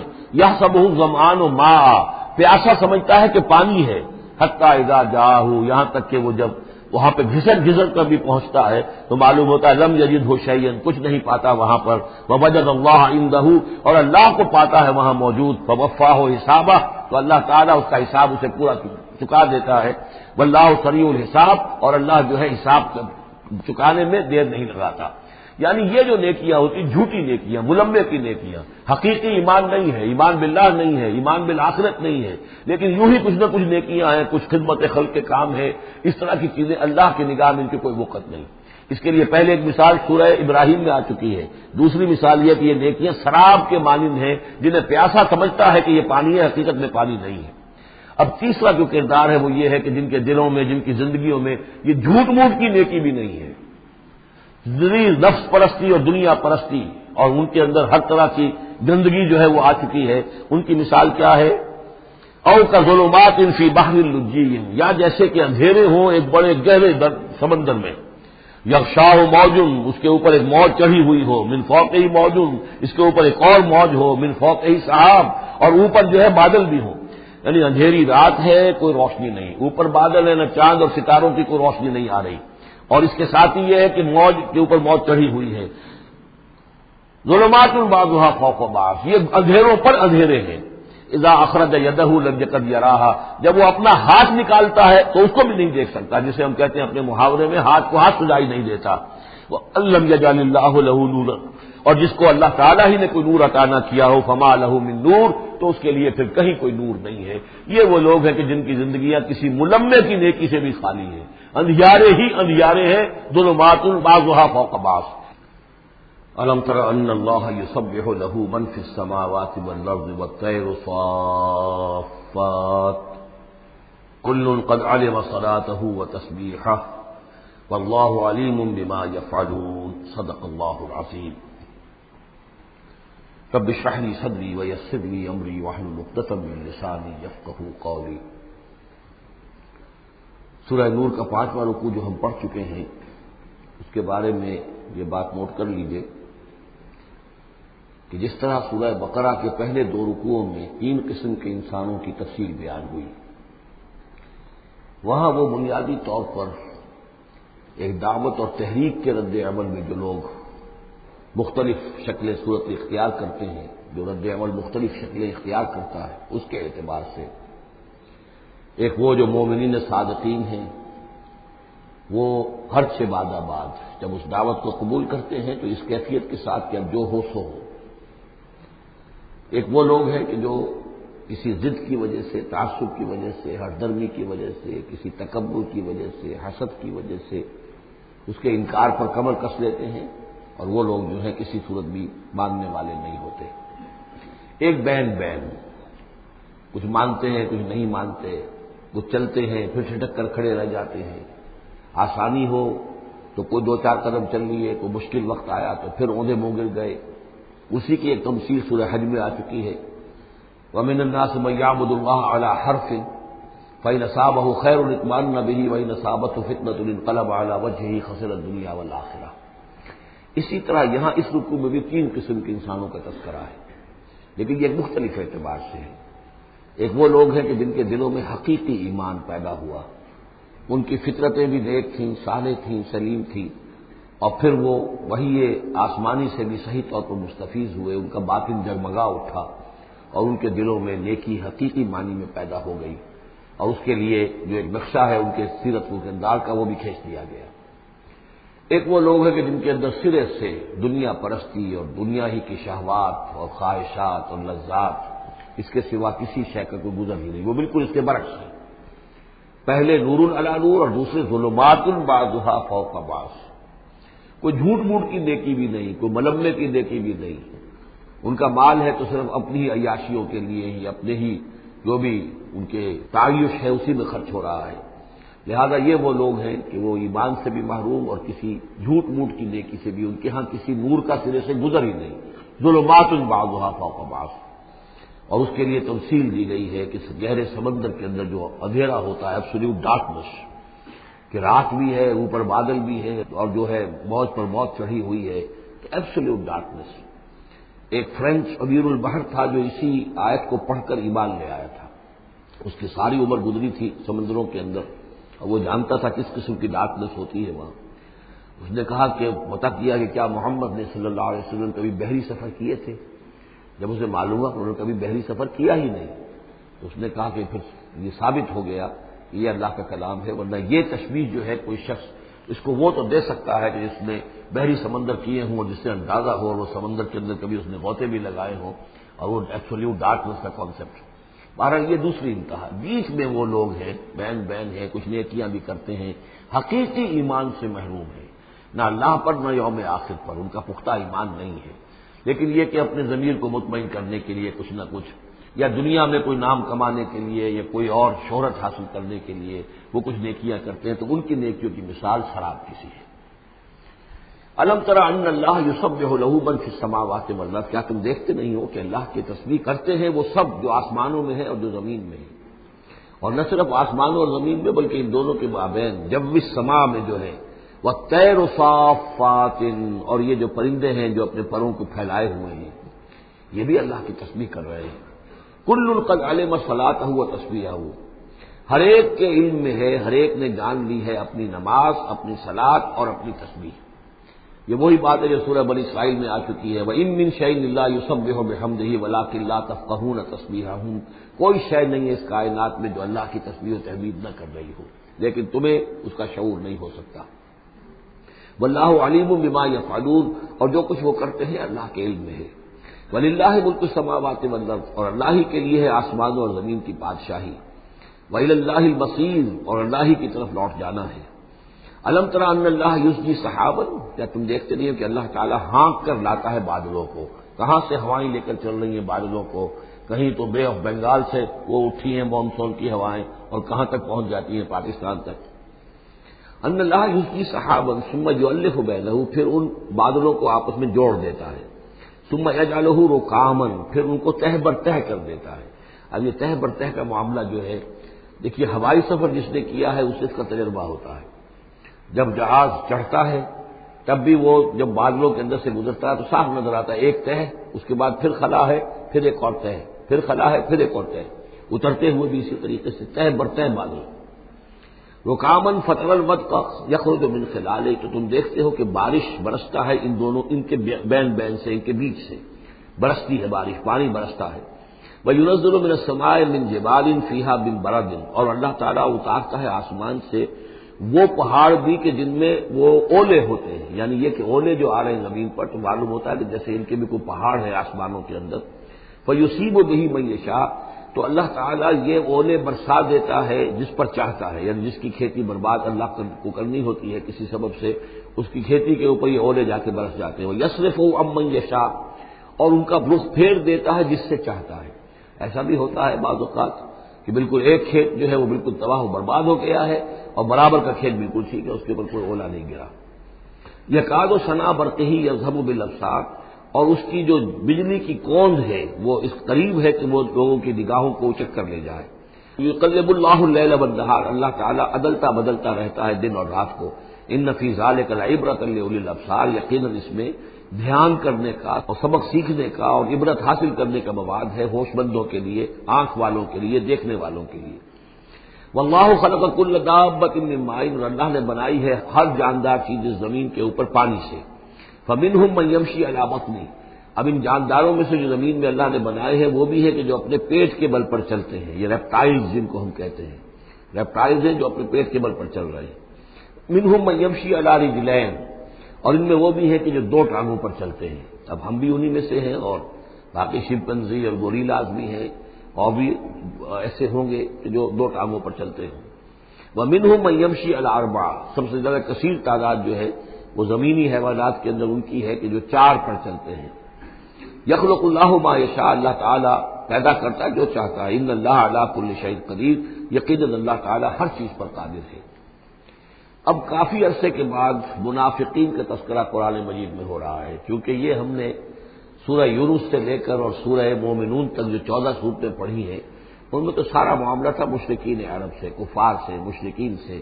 ساری بحث ان سے تھی. کہیں کہیں گفتگو کا رخ جو ہے وہ اہل کتاب کی طرف ہوئے سخن، بغیر انہیں باضابطہ خطاب کیے ہوئے، اور یا پھر تیسرا خطاب حضور سے ہے ذاتی، اور حضور کی وساطت سے اہل ایمان کے ساتھ. اور ابھی وہاں نفاق کا کوئی اس قسم کا موجود نہیں تھا معاملہ کہ منافقین کے ساتھ رد و قضا ہوتی. لیکن یہ تو چونکہ سورت نازل ہو رہی ہے سن 6 ہجری میں، یہ گویا کہ یوں سمجھیے کہ عین مدنی جو دور ہے اس کا عین وسط ہے. بالکل سن 11 میں حضور کا انتقال ہوا ہے، تو سن 6 یوں سمجھیے کہ ان دونوں کے بالکل وسط کے اندر ہے. یہ بالکل درمیانی دور ہے مدنی دور کا. یہاں پر اب تذکرہ ہو رہا ہے منافقین کا. لقد انزلنا آیات مبینات، ہم نے نازل کی ہیں روشن آیات. واللہ یہدی من یشاء الی صراط مستقیم، اور اللہ تعالیٰ ہدایت دیتا ہے جس کو چاہتا ہے سیدھے راستے کی طرف. وَيَقُولُونَ آمَنَّا بِاللَّهِ، اور کچھ لوگ وہ بھی ہیں جو کہتے ہیں ایمان لائے اللہ پر، وبالرسول، اور اللہ کے رسول پر، وَأَطَعْنَا، اور ہم نے اطاعت قبول کی. ثُمَّ يَتَوَلَّىٰ فَرِيقٌ مِّنْهُمْ، پھر ان میں سے ایک جماعت جو ہے پیچھ موڑ کر جاتی ہے. من بعد ذالک، اس کے بعد، یعنی اب اس کے بعد یہ سب کچھ کہہ کر قول و قرار کر کے اطاعت کا یہاں دم بھر کر جاتے ہیں، لیکن پھر طرز عمل ان کا کچھ اور ہوتا ہے. وَمَا أُولَٰئِكَ بِالْمُؤْمِنِينَ، اور یہ لوگ حقیقی مومن نہیں ہیں. وَإِذَا دُعُوا إِلَى اللَّهِ وَرَسُولِهِ لِيَحْكُمَ بَيْنَهُمْ، اور جب انہیں پکارا جاتا ہے، بلایا جاتا ہے کہ آؤ اللہ کی طرف اور رسول کی طرف کہ ان کے مابین فیصلے کرے. یہ سورہ نساء میں ہم یہ سارے مضامین بڑی تفصیل سے پڑھ چکے ہیں کہ وہ لوگ چاہتے تھے کہ اپنے مقدمات جو ہیں وہ یہودیوں کی عدالت میں لے جائیں، اس لیے کہ حضور کے ہاں انہیں اندیشہ ہوتا تھا کہ یہاں تو بالکل صحیح فیصلہ ہو جائے گا. تو اس طرح کا جو ان کا کردار تھا، جب انہیں بلایا جاتا ہے اللہ کے اور اس کے رسول کی طرف کہ آؤ کہ وہ فیصلہ کرے تمہارے مابین، اذا فریق منہم معرضون، تو ان میں سے ایک گروہ اور ایک جماعت ایسی ہے جو اعراض کرتی ہے اور کرنی کترا جاتی ہے. وَإِن يَكُن لَّهُمُ الْحَقُّ يَأْتُوا إِلَيْهِ مُذْعِنِينَ، اور اگر وہ ان کو معلوم ہو کہ حق ہمارے ساتھ ہے، یعنی ہم حق پر ہیں اس مقدمے میں، تو پھر وہ آتے ہیں بڑا یقین کا اظہار کرتے ہوئے، اذعان کے ساتھ اور یقین کے ساتھ اور اپنے ایمان کا اظہار کرتے ہوئے، کیونکہ انہیں یقین ہے کہ ہمارا کیس سچا ہے اور حضور کی عدالت میں ہم جائیں گے تو ہمارے حق میں فیصلہ ہو جائے گا، تو اب کوئی رکاوٹ نہیں. یاتوا الیہ مذعنین، خوب یقین کا، اعتماد کا اظہار کرتے ہوئے آتے ہیں.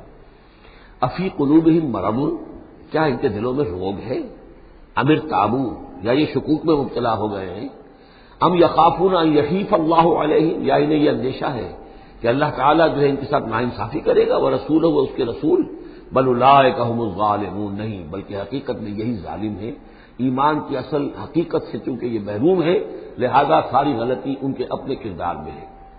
انما کان قول المؤمنین اذا دعوا الی اللہ ورسولہ لیحکم بینہم، جو حقیقی مومن ہوتے ہیں ان کو تو جب بلایا جاتا ہے اللہ کی طرف اور اس کے رسول کی طرف کہ وہ فیصلہ کرے ان کے مابین، تو ان کا قول تو یہی ہوتا ہے ان یقولوا سمعنا واطعنا، کہ وہ کہتے ہیں کہ ہم نے سنا اور ہم نے مانا.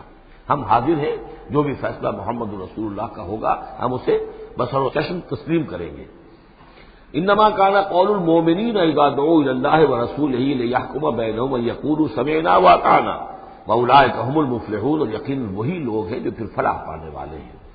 ومن یطع اللہ ورسولہ، اور جو اللہ کی اور اس کے رسول کی اطاعت کرتا ہے، ویخشى اللہ ویتقہ، اور اللہ کا خوف بھی رکھتا ہے، اس کا تقوی اختیار کرتا ہے، فاولئک هم الفائزون، تو یقیناً وہی لوگ ہیں کہ جو کامیاب ہونے والے ہیں۔ وَأَقْسَمُوا بِاللَّهِ جَهْدَ أَيْمَانِهِمْ، اور وہ قسمیں کھا کھا کر کہتے ہیں، اللہ تعالیٰ کی قسمیں کھاتے ہیں اپنی امکانی حد تک، لئن امرتہم، اے نبی اگر آپ حکم دیں گے لَيَخْرُجُنَّ، تو وہ لازماً نکل جائیں گے۔ آپ حکم دے دیا میں ہم حاضر ہیں، ویسے میری یہ مجبوری ہے، یہ میری تکلیف ہے، یہ مسئلہ ہے، ویسے آپ حکم دیں گے اگر، تو میں بالکل حاضر ہوں۔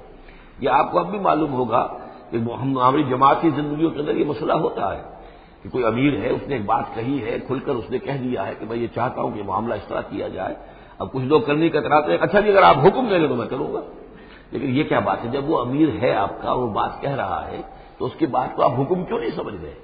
اسی طریقے سے حضور صلی اللہ علیہ وسلم نے جب فرما دیا ہے کہ نکلنا ہے، اب دشمن کے مقابلے کے لیے نکلو، اب وہ آپ چاہتے ہیں پی کال کر کے حضور ایک ایک کی خوشامد کریں کہ آئیے آپ ضرور نکلیے، خدا کے لیے ضرور چلیے، یہ حضور کرنے والے نہیں ہیں۔ وَأَقْسَمُوا بِاللَّهِ جَهْدَ أَيْمَانِهِمْ، اور یہ اللہ کی قسمیں کھا کھا کر کہتے ہیں اپنی امکانی حد تک، لئن امرتہم، اے نبی آپ کا حکم ہوگا کہ میں حاضر ہوں، لَيَخْرُجُنَّ، ہم ضرور نکلیں گے۔ قُل لَّا تُقْسِمُوا، اے نبی ان سے کہیے تم قسمیں مت کھاؤ، طاعۃ معروفہ، معروف طریقے پر اطاعت اختیار کرو۔ تم نے اعلان کیا ہے کہ تم مجھ پر ایمان لائے ہو، تم نے اعلان کیا ہے کہ تم مجھے اللہ کا رسول سمجھتے ہو، اب جو میں کہہ رہا ہوں اسے قبول کرو، اختیار کرو۔ یہ کیا ہے کہ میں کسی کو ایک ایک کو علیحدہ علیحدہ حکم دوں؟ ان اللہ خبیر بما تعملون، یقیناً جو کچھ تم کر رہے ہو اللہ اسے باخبر ہے۔ قل اطیعوا اللہ واطیعوا الرسول، اے نبی کہہ دیجئے۔ اب دیکھیے نوٹ کر لیجئے، سورہ نساء میں نے تفصیل سے آپ کو بیان کیا تھا کہ منافقین پر تین ہی چیزیں بھاری تھیں۔ نمبر ایک، حضور کی شخصی اطاعت کرنا، نمبر دو، جہاد اور قتال کے لیے نکلنا، نمبر تین، ہجرت۔ تین ایشوز کے اوپر بڑی تفصیل سے وہاں گفتگو ہو چکی ہے۔ یہاں اطاعت رسول کو جو ہے، جو پہلا مضمون تھا سورہ نساء میں، اسی کو زیادہ موقت کیا جا رہا ہے۔ قل اطیعوا اللہ واطیعوا الرسول، کہیے ان سے اطاعت کرو، اللہ کی اطاعت کرو، اس کے رسول کی صلی اللہ علیہ وسلم۔ فإن تولوا، پھر اگر یہ پیٹھ موڑ لے، اگر تم منہ پھیرو گے، اگر منہ موڑ لو گے، فإنما علیہ ما حمل، تو سن لو ہمارے نبی پر ذمہ داری ہے اس کام کی جو ہم نے ان پر ڈالا ہے۔ وعلیکم ما حملتم، اور تم سے باز پرس ہوگی اس کی جو تمہارے اوپر ڈالا گیا ہے۔ یعنی نبی نے جو ذمہ داری تھی، اللہ کا دین تم تک پہنچایا، اللہ کے احکام پہنچا دیے، ان کا کام جو ہے اس پر ختم ہو گیا۔ اب اطاعت کرنا، اس کی تعمیل کرنا، اس کے حکم پر چلنا، اللہ کے دین کے لیے تن من دھن لگانا، اور یہ سارا کام تمہیں کرنا ہے۔ تو جو ان کی ذمہ داری ہے وہ ادا کریں گے، اور اللہ کے ہاں ان کے بارے میں سوال کر لیا جائے گا، اور جو تمہاری ذمہ داری ہے ظاہر بات ہے کہ اس کے جواب بھی تمہیں کرنے ہیں۔ اس میں یہ بھی ہوتا ہے بسا اوقات کہ کسی شخص کو یہ گمان ہو جائے، ظاہر بات ہے میں نے آپ کو سنایا تھا کہ ایک شخص نے کہہ دیا تھا حضور سے، اے دل یا محمد، اے محمد عدل سے کام لیجیے صلی اللہ علیہ وسلم، بڑی گستاخی کے ساتھ اس نے کہا، گویا کہ الزام لگایا کہ آپ یہ جو صدقات کی جو تقسیم کر رہے ہیں یا مال غنیمت تقسیم کر رہے ہیں، اس میں آپ عدل سے کام نہیں لے رہے۔ تو حضور نے بھی غصے میں جواب دیا تھا کہ انما عدل فرم یا عدل، اگر میں عدل نہیں کروں گا تو کون کرے گا؟ اسی طریقے سے ہو سکتا ہے کسی جماعتی زندگی کے اندر کوئی امیر ہے اور اس سے کوئی شخص یہ محسوس کرے، اس کا ساتھی، کہ مجھ پر زیادتی کی ہے انہوں نے، امیر نے زیادتی کی ہے، کوئی بات نہیں، امیر نے زیادتی کی ہے تو امیر اس کی جواب دہی اللہ کے ہاں کر لے گا، اللہ تعالیٰ کے ہاں جواب دہی ہو جائے گی، اور ہو سکتا ہے اس کے کچھ نیکیاں ہیں وہ تمہارے حساب میں اللہ تعالیٰ درج کر دے، لینا دینا وہاں ہو جائے گا، ڈیبٹ کریڈٹ ہو جائے گا۔ لیکن اس کا مطلب یہ ہو کہ ناراض ہو کر بیٹھ رہا ہو کہ اب اپنی ذمہ داریاں ادا نہیں ہو رہی، تو پھر تو جواب دہی تمہاری ہو جائے گی اللہ کے ہاں، ایکسپلینیشن کال تمہاری ہو جائے گی کہ ناراض ہو کر بیٹھ رہے ہیں کیونکہ انہوں نے میرے ساتھ یہ کیا ہے، لہذا میں بس اب کام کچھ نہیں کروں گا۔ یہ تو گویا کہ ایک منفی طرز عمل ہے، تمہیں جواب دہی کرنی ہے اپنے فرائض کی، اپنی ذمہ داریوں کی۔ تو یہ جماعتی زندگی سے متعلق بعض بہت اہم ہیں جو مباحث اس سورہ مبارکہ میں آئے ہیں، اور ان میں سے بعض ہمارا جو منتخب نصاب نمبر 2 ہے، جو اس سورہ مبارکہ کی آخری آیات ہے، وہ اس کے ایک درس کی حیثیت سے اس میں شامل ہے۔ جو جماعتی زندگی جو ہے، جب ایک جماعت بنانی پڑے گی، اگر دین کا کام کرنا ہے تو اکیلے اکیلے تو نہیں ہو سکتا، جماعت کا نظم ہو، ایک ڈسپلن ہو، ایک حزب اللہ وجود میں آئے، جو سورہ مائدہ میں دیکھا ہے، فإن حزب اللہ هم الغالبون، غلبہ جو ہے تو وہ حزب اللہ کو اللہ تعالیٰ دیتا ہے، ید اللہ علی الجماعہ، جماعت کے اوپر اللہ کا ہاتھ ہے، جماعت کی کو اللہ کی نصرت اور تائید حاصل ہوتی ہے۔ اس جماعتی زندگی کے بعد ایسے نفسیاتی معاملات ہوتے ہیں اور اس کے اندر بعض ایسے حساس مسائل ہوتے ہیں کہ جن کے بارے میں بڑی عمدہ رہنمائی دی گئی ہے مختلف مقامات پر، ان پر ہم نے پھر مرتب کیا ہے منتخب نصاب، مطالعہ قرآن حکیم کا منتخب نصاب نمبر 2۔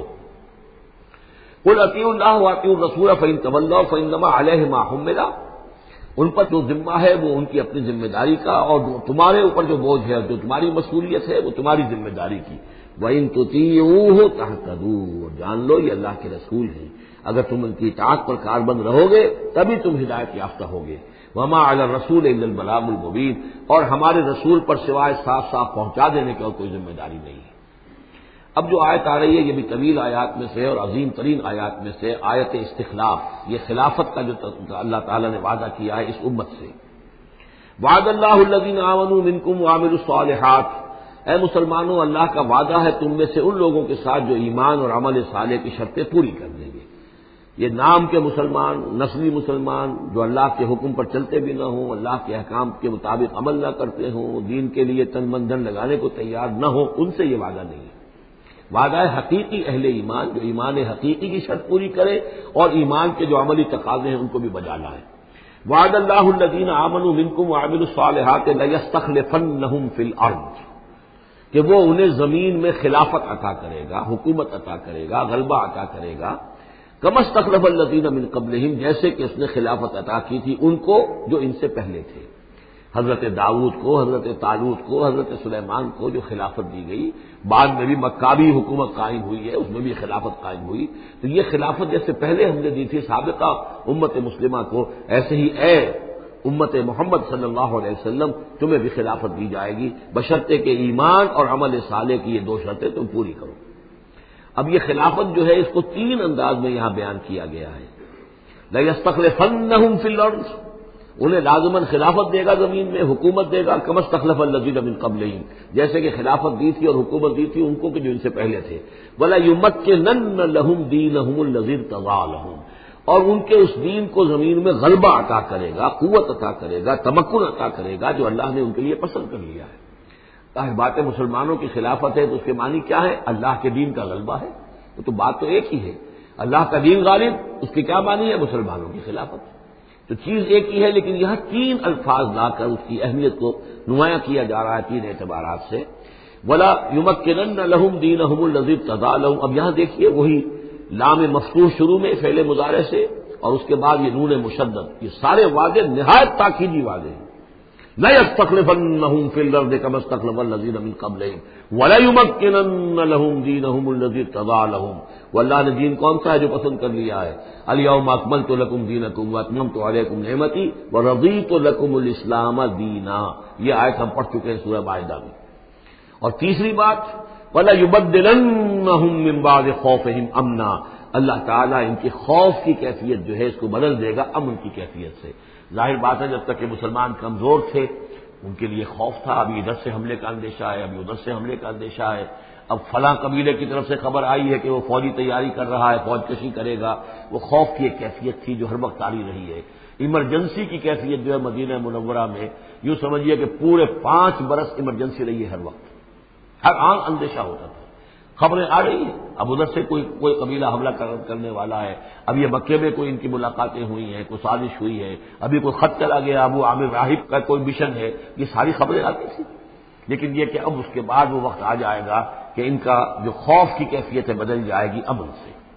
یعبدوننی لا یشرکون بی شیئا، میں یہاں اس کو سمجھتا ہوں مستقبل سے متعلق، جب ایسا ہو جائے گا تو پھر وہ میری بندگی کریں گے کہ اس میں کسی شے کا شرک جو ہے گوارا نہیں کریں گے۔ جب تک اللہ کی حکومت نہیں ہے تو ظاہر بات ہے کسی نہ کوئی شرک تو ہو ہی رہا۔ اب ہم یہاں رہ رہے ہیں، پاکستان میں رہ رہے ہیں، اللہ کا دین تو قائم نہیں ہے، قانون کس کا ہے؟ اللہ کا تو نہیں ہے۔ تو گویا کہ ہم قومی اعتبار سے، اجتماعی اعتبار سے کفر اور شرک میں زندگی بسر کر رہے ہیں۔ ہمارا اپنا کوئی عقیدہ فرض کیجیے ہے بھی ٹھیک، بالکل مشرکانہ اوہام سے ہم نے اپنے آپ کو پاک کر لیا ہے اور توحید فی العقیدہ ہماری بالکل صحیح ہے، لیکن سوال یہ کہ ہم اس ملک کے شہری ہیں، اس ملک کا دستور ہے، اس ملک کے اندر جو ہے اللہ کی حکومت اور اللہ کے قانون کی بالادستی نہیں ہے، تو اس کے کیا معنی؟ ہم بھی اس کے شہری ہونے کی حیثیت سے اس میں ملوث ہیں۔ تو یہ ہے کہ یہ توحید کامل اس وقت ہوگی جب یکون الدین کلہ للہ، جب دین کل کا کل اللہ کے لیے ہو جائے گا۔ عملاً توحید کی تکمیل اس وقت ہوگی، یعبدوننی، میری بندگی کریں گے، لا یشرکون بی شیئا، اور میرے ساتھ کسی شے کو شریک نہیں کریں گے، ومن کفر بعد ذلک فاولئک هم الفاسقون، اور جو اس کے بعد بھی کفر کریں تو پھر وہ تو فاسق ہیں، ناانجار ہیں، سرکش ہیں۔ اس کے بھی دو معنی ہو سکتے ہیں، جب دین کا غلبہ ہو گیا پھر بھی جو کفر کرے وہ تو معلوم ہوا کہ اس کے اندر خیر سرے سے ہے ہی نہیں۔ ایک یہ ہے کہ باطل کا غلبہ ہے، باطل کے غلبے میں کسی بندہ مومن کے لیے ایمان لانا مشکل ہے، ایمان پر قائم رہنا مشکل ہے، اسلام پر عمل کرنا مشکل ہے، لیکن جب دین غالب ہو گیا ہو تو اب تو ظاہر بات ہے کہ اب تو ساری رکاوٹیں دور ہو گئیں۔ اب تو یہ شخص کسی کی اپنی فطرت ہی میں کجی آ چکی ہے، کوئی پرورٹڈ نیچر کا شخص ہے، تبھی وہ رہے گا کہ جو اسلام سے دور رہے۔ ومن کفر بعد ذلک فاولئک هم الفاسقون، اور میرے نزدیک اس کا ایک مفہوم یہ بھی ہے کہ ہمارے ان تین پختہ وعدوں کے بعد بھی جو شخص کمر ہمت نہ کس لے اور اس کام کے لیے کھڑا نہ ہو جائے، گویا کہ وہ ہماری بات کا کفر کر رہا ہے، انکار کر رہا ہے، اسے ہمارے ان وعدوں پر یقین نہیں ہے۔ ومن کفر بعد ذلک فاولئک هم الفاسقون، تو وہ تو گویا کہ فاسق ہے اور سرکش ہے اور ناہنجار ہے۔ اس آیت کو ذہن میں رکھیے، اس حدیث کو آج میں چاہتا ہوں کہ اس کا متن بھی آپ کو سنا دوں کہ اس کی خبر دی ہے محمد رسول اللہ صلی اللہ علیہ وسلم نے۔ تاریخی اعتبار سے تو یہ نوٹ کر لیجئے، یہ سن 6 ہی کے اندر، ابتدائی میں سن 6 کے یہ آیت نازل ہوئی، سن 6 ہی میں صلح حدیبیہ ہو گئی، انا فتحنا لک فتحا مبینا، گویا کہ اس آیت کا جو مصداق ہے وہ ظاہر ہونا شروع ہو گیا۔ سن 7 میں غزوہ خیبر ہوا، اللہ نے بہت بڑا مال غنیمت مسلمانوں کو دیا۔ سن 8 میں مکہ فتح ہو گیا۔ سن 9 میں موپنگ اپ آپریشن ہو گیا، اعلان کر دیا گیا حج کے اندر کہ آئندہ سے یہاں کوئی مشرک نہیں آئے گا، اور اب تمہارے لیے اتنی مہلت ہے، کسی کوئی معاہدہ قائم نہیں رہے گا، جو معاہدے ہیں میعادی ان کی میعاد ختم ہوتے ہی معاہدہ ختم، اور جن کی میعاد کوئی نہیں تھی ان کے لیے ہم 4 مہینے کی میعاد مقرر کر رہے ہیں کہ اس کے بعد کوئی معاہدہ کسی مشرک سے نہیں ہے، جب یہ مدت ختم ہو جائے گی قتل عام شروع ہو جائے گا۔ تو یہ تو اللہ تعالیٰ کی طرف سے جزیرہ نما عرب کے اندر دین کی تکمیل ہو گئی، خلافت قائم ہو گئی، اللہ کی حکومت قائم ہو گئی۔ جیسے حضرت داؤد خلیفہ تھے، یہاں حضرت محمد خلیفہ ہے صلی اللہ علیہ وسلم، اس لیے کہ حاکم اب کون ہے؟ حضرت محمد صلی اللہ علیہ وسلم۔ اپنی زندگی میں تو حاکمیت جو بھی ہے آپ کے پاس ہے۔ اس کے بعد خلافت راشدہ میں پھر یہ خلافت کہاں سے کہاں پہنچی وہ آپ کو معلوم ہے، لیکن پھر ریورسل شروع ہو گیا۔ لیکن وہ حدیث میں آپ کو سنا رہا ہوں، حضرت نعمان بن بشیر سے مروی ہے رضی اللہ تعالی عنہ، اور مسند احمد بن حنبل میں یہ روایت ہے کہ حضور نے یہ فرمایا صلی اللہ علیہ وسلم، تکون النبوۃ فیکم ما شاء اللہ ان تکون، مسلمانوں تمہارے مابین نبوت موجود رہے گی جب تک اللہ چاہے گا کہ رہے، یعنی میں موجود رہوں گا بنفس نفیس تمہارے مابین جب تک اللہ چاہے گا۔ ثم یرفع اللہ اذا شاء یرفعها، پھر اللہ تعالیٰ اس کو اٹھا لے گا جب چاہے گا، نبوت کو اٹھا لے گا، یعنی میرا انتقال ہو جائے گا، تو ایک دور جو ہے وہ ختم ہو جائے گا۔ فرمایا ثم تکون خلافۃ علی منہاج النبوۃ، پھر خلافت ہوگی نبوت کے نقش قدم پر، نبوت ہی کے طریقے پر، ٹھیک وہی نظام جو محمد عربی صلی اللہ علیہ وسلم نے قائم کیا تھا، بعین ہی، ایک بال کے فرق کے بغیر وہ نظام جو کا تو قائم رہے گا، خلافت علی منہاج النبوۃ۔ فتکون ما شاء اللہ وان تکون، یہ بھی رہے گا جب تک اللہ چاہے گا یہ دور۔ ثم یرفع اللہ اذا شاء یرفع، پھر اس دور کو بھی اللہ اٹھا لے گا جب اللہ چاہے گا۔ ثم تکون ملکن عاضا، پھر ملوکیت کا دور آئے گا، اور وہ کاٹ کھانے والی ملوکیت ہوگی، کاٹ کھانے والی ملوکیت، ظالم ملوکیت، اور یہ بھی رہے گا جب تک اللہ چاہے گا، پھر اللہ اس کو بھی اٹھا لے گا۔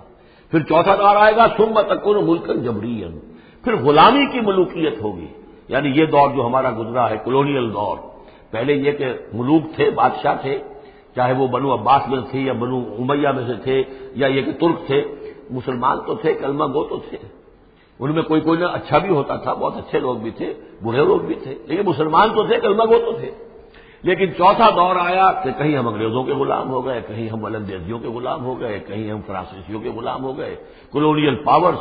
تو ہماری تو ملکہ معظمہ جو ہے ملکہ وکٹوریہ تھی، 1857 سے تو ہم ان کی رعایا بن گئے تھے، اس سے پہلے تو جو بھی تھی بہرحال ایسٹ انڈیا کمپنی جو تھی، لیکن یہ کہ بعد میں تو ہم براہ راست تاج برطانیہ کے غلام تھے۔ یہ چوتھا دور ہے جو تقریباً یوں سمجھیے کہ ابھی نصف میں پہنچا ہے، اس اعتبار سے کہ اگرچہ براہ راست وہ جو حکومتوں کا جو بساط بچھی ہوئی تھی وہ لپیٹ دی گئی ہے، لیکن ابھی مالیاتی اعتبار سے ریموٹ کنٹرول سے وہی قوتیں ہیں کہ جو آج بھی کنٹرول کر رہی ہیں ہمیں. یہ ریموٹ کنٹرول ہے. ابھی یہ چوتھا دور ختم نہیں ہوا ہے. پہلے یہ براہ راست آکوپیشن اور اپنی حکومتیں اپنی فوجیں لا کر. اب یہ ہے کہ اس کے بغیر بائی پراکسی چاہے ہمارے ہی آدمی بیٹھے ہوئے ہیں لیکن اصل میں سارا جو ہے یہ مالیاتی جو ہے استعمار ہے، ایک نیا عالمی استعمار ہے. لیکن یہ استعمار جو ہے اس طرح کا کولونیل رول نہیں ہے کہ انگریز موجود ہے، اس کی فوج موجود ہے، یا فرانسیسی فوج موجود ہے، یا اطالوی فوج موجود ہے، بلکہ یہ تو IMF اور ورلڈ بینک کا نظام ہے اس کے تحت اور ملٹی نیشنل کمپنیوں کی. لیکن جو خوشخبری کی بات ہے وہ یہ ہے کہ حضور نے فرمایا بالآخر یہ چوتھا دور بھی ختم ہو جائے گا. اور خوشخبری یہ ہے کہ ثم تکون خلافۃ علی منہاج النبوۃ، پھر دور آئے گا خلافت علی منہاج النبوۃ کا. ثم سکت رسول اللہ صلی اللہ، اس کے بعد حضور خاموش رہے، اس لیے کہ اس کے بعد تو دنیا کے خاتمے کا معاملہ ہے. وہ خاتمے کے بارے میں عرض کر چکا ہوں، ایک طویل عرصے تک تو پوری دنیا میں وہ خلافت علی منہاج النبوۃ رہے گی گلوبل، اس لیے کہ حضور نے یہ بتا دیا ہے کہ اب جب یہ خلافت علی منہاج النبوۃ کا نظام آئے گا تو کل روئے ارضی پر ہوگا.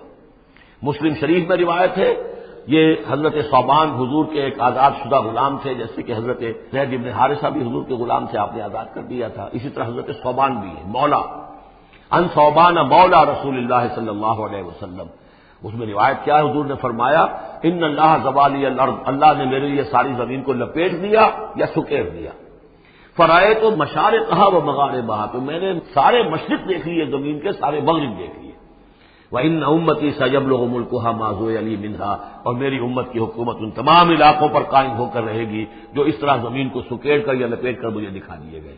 اور یہ روایت صحیح مسلم کی ہے.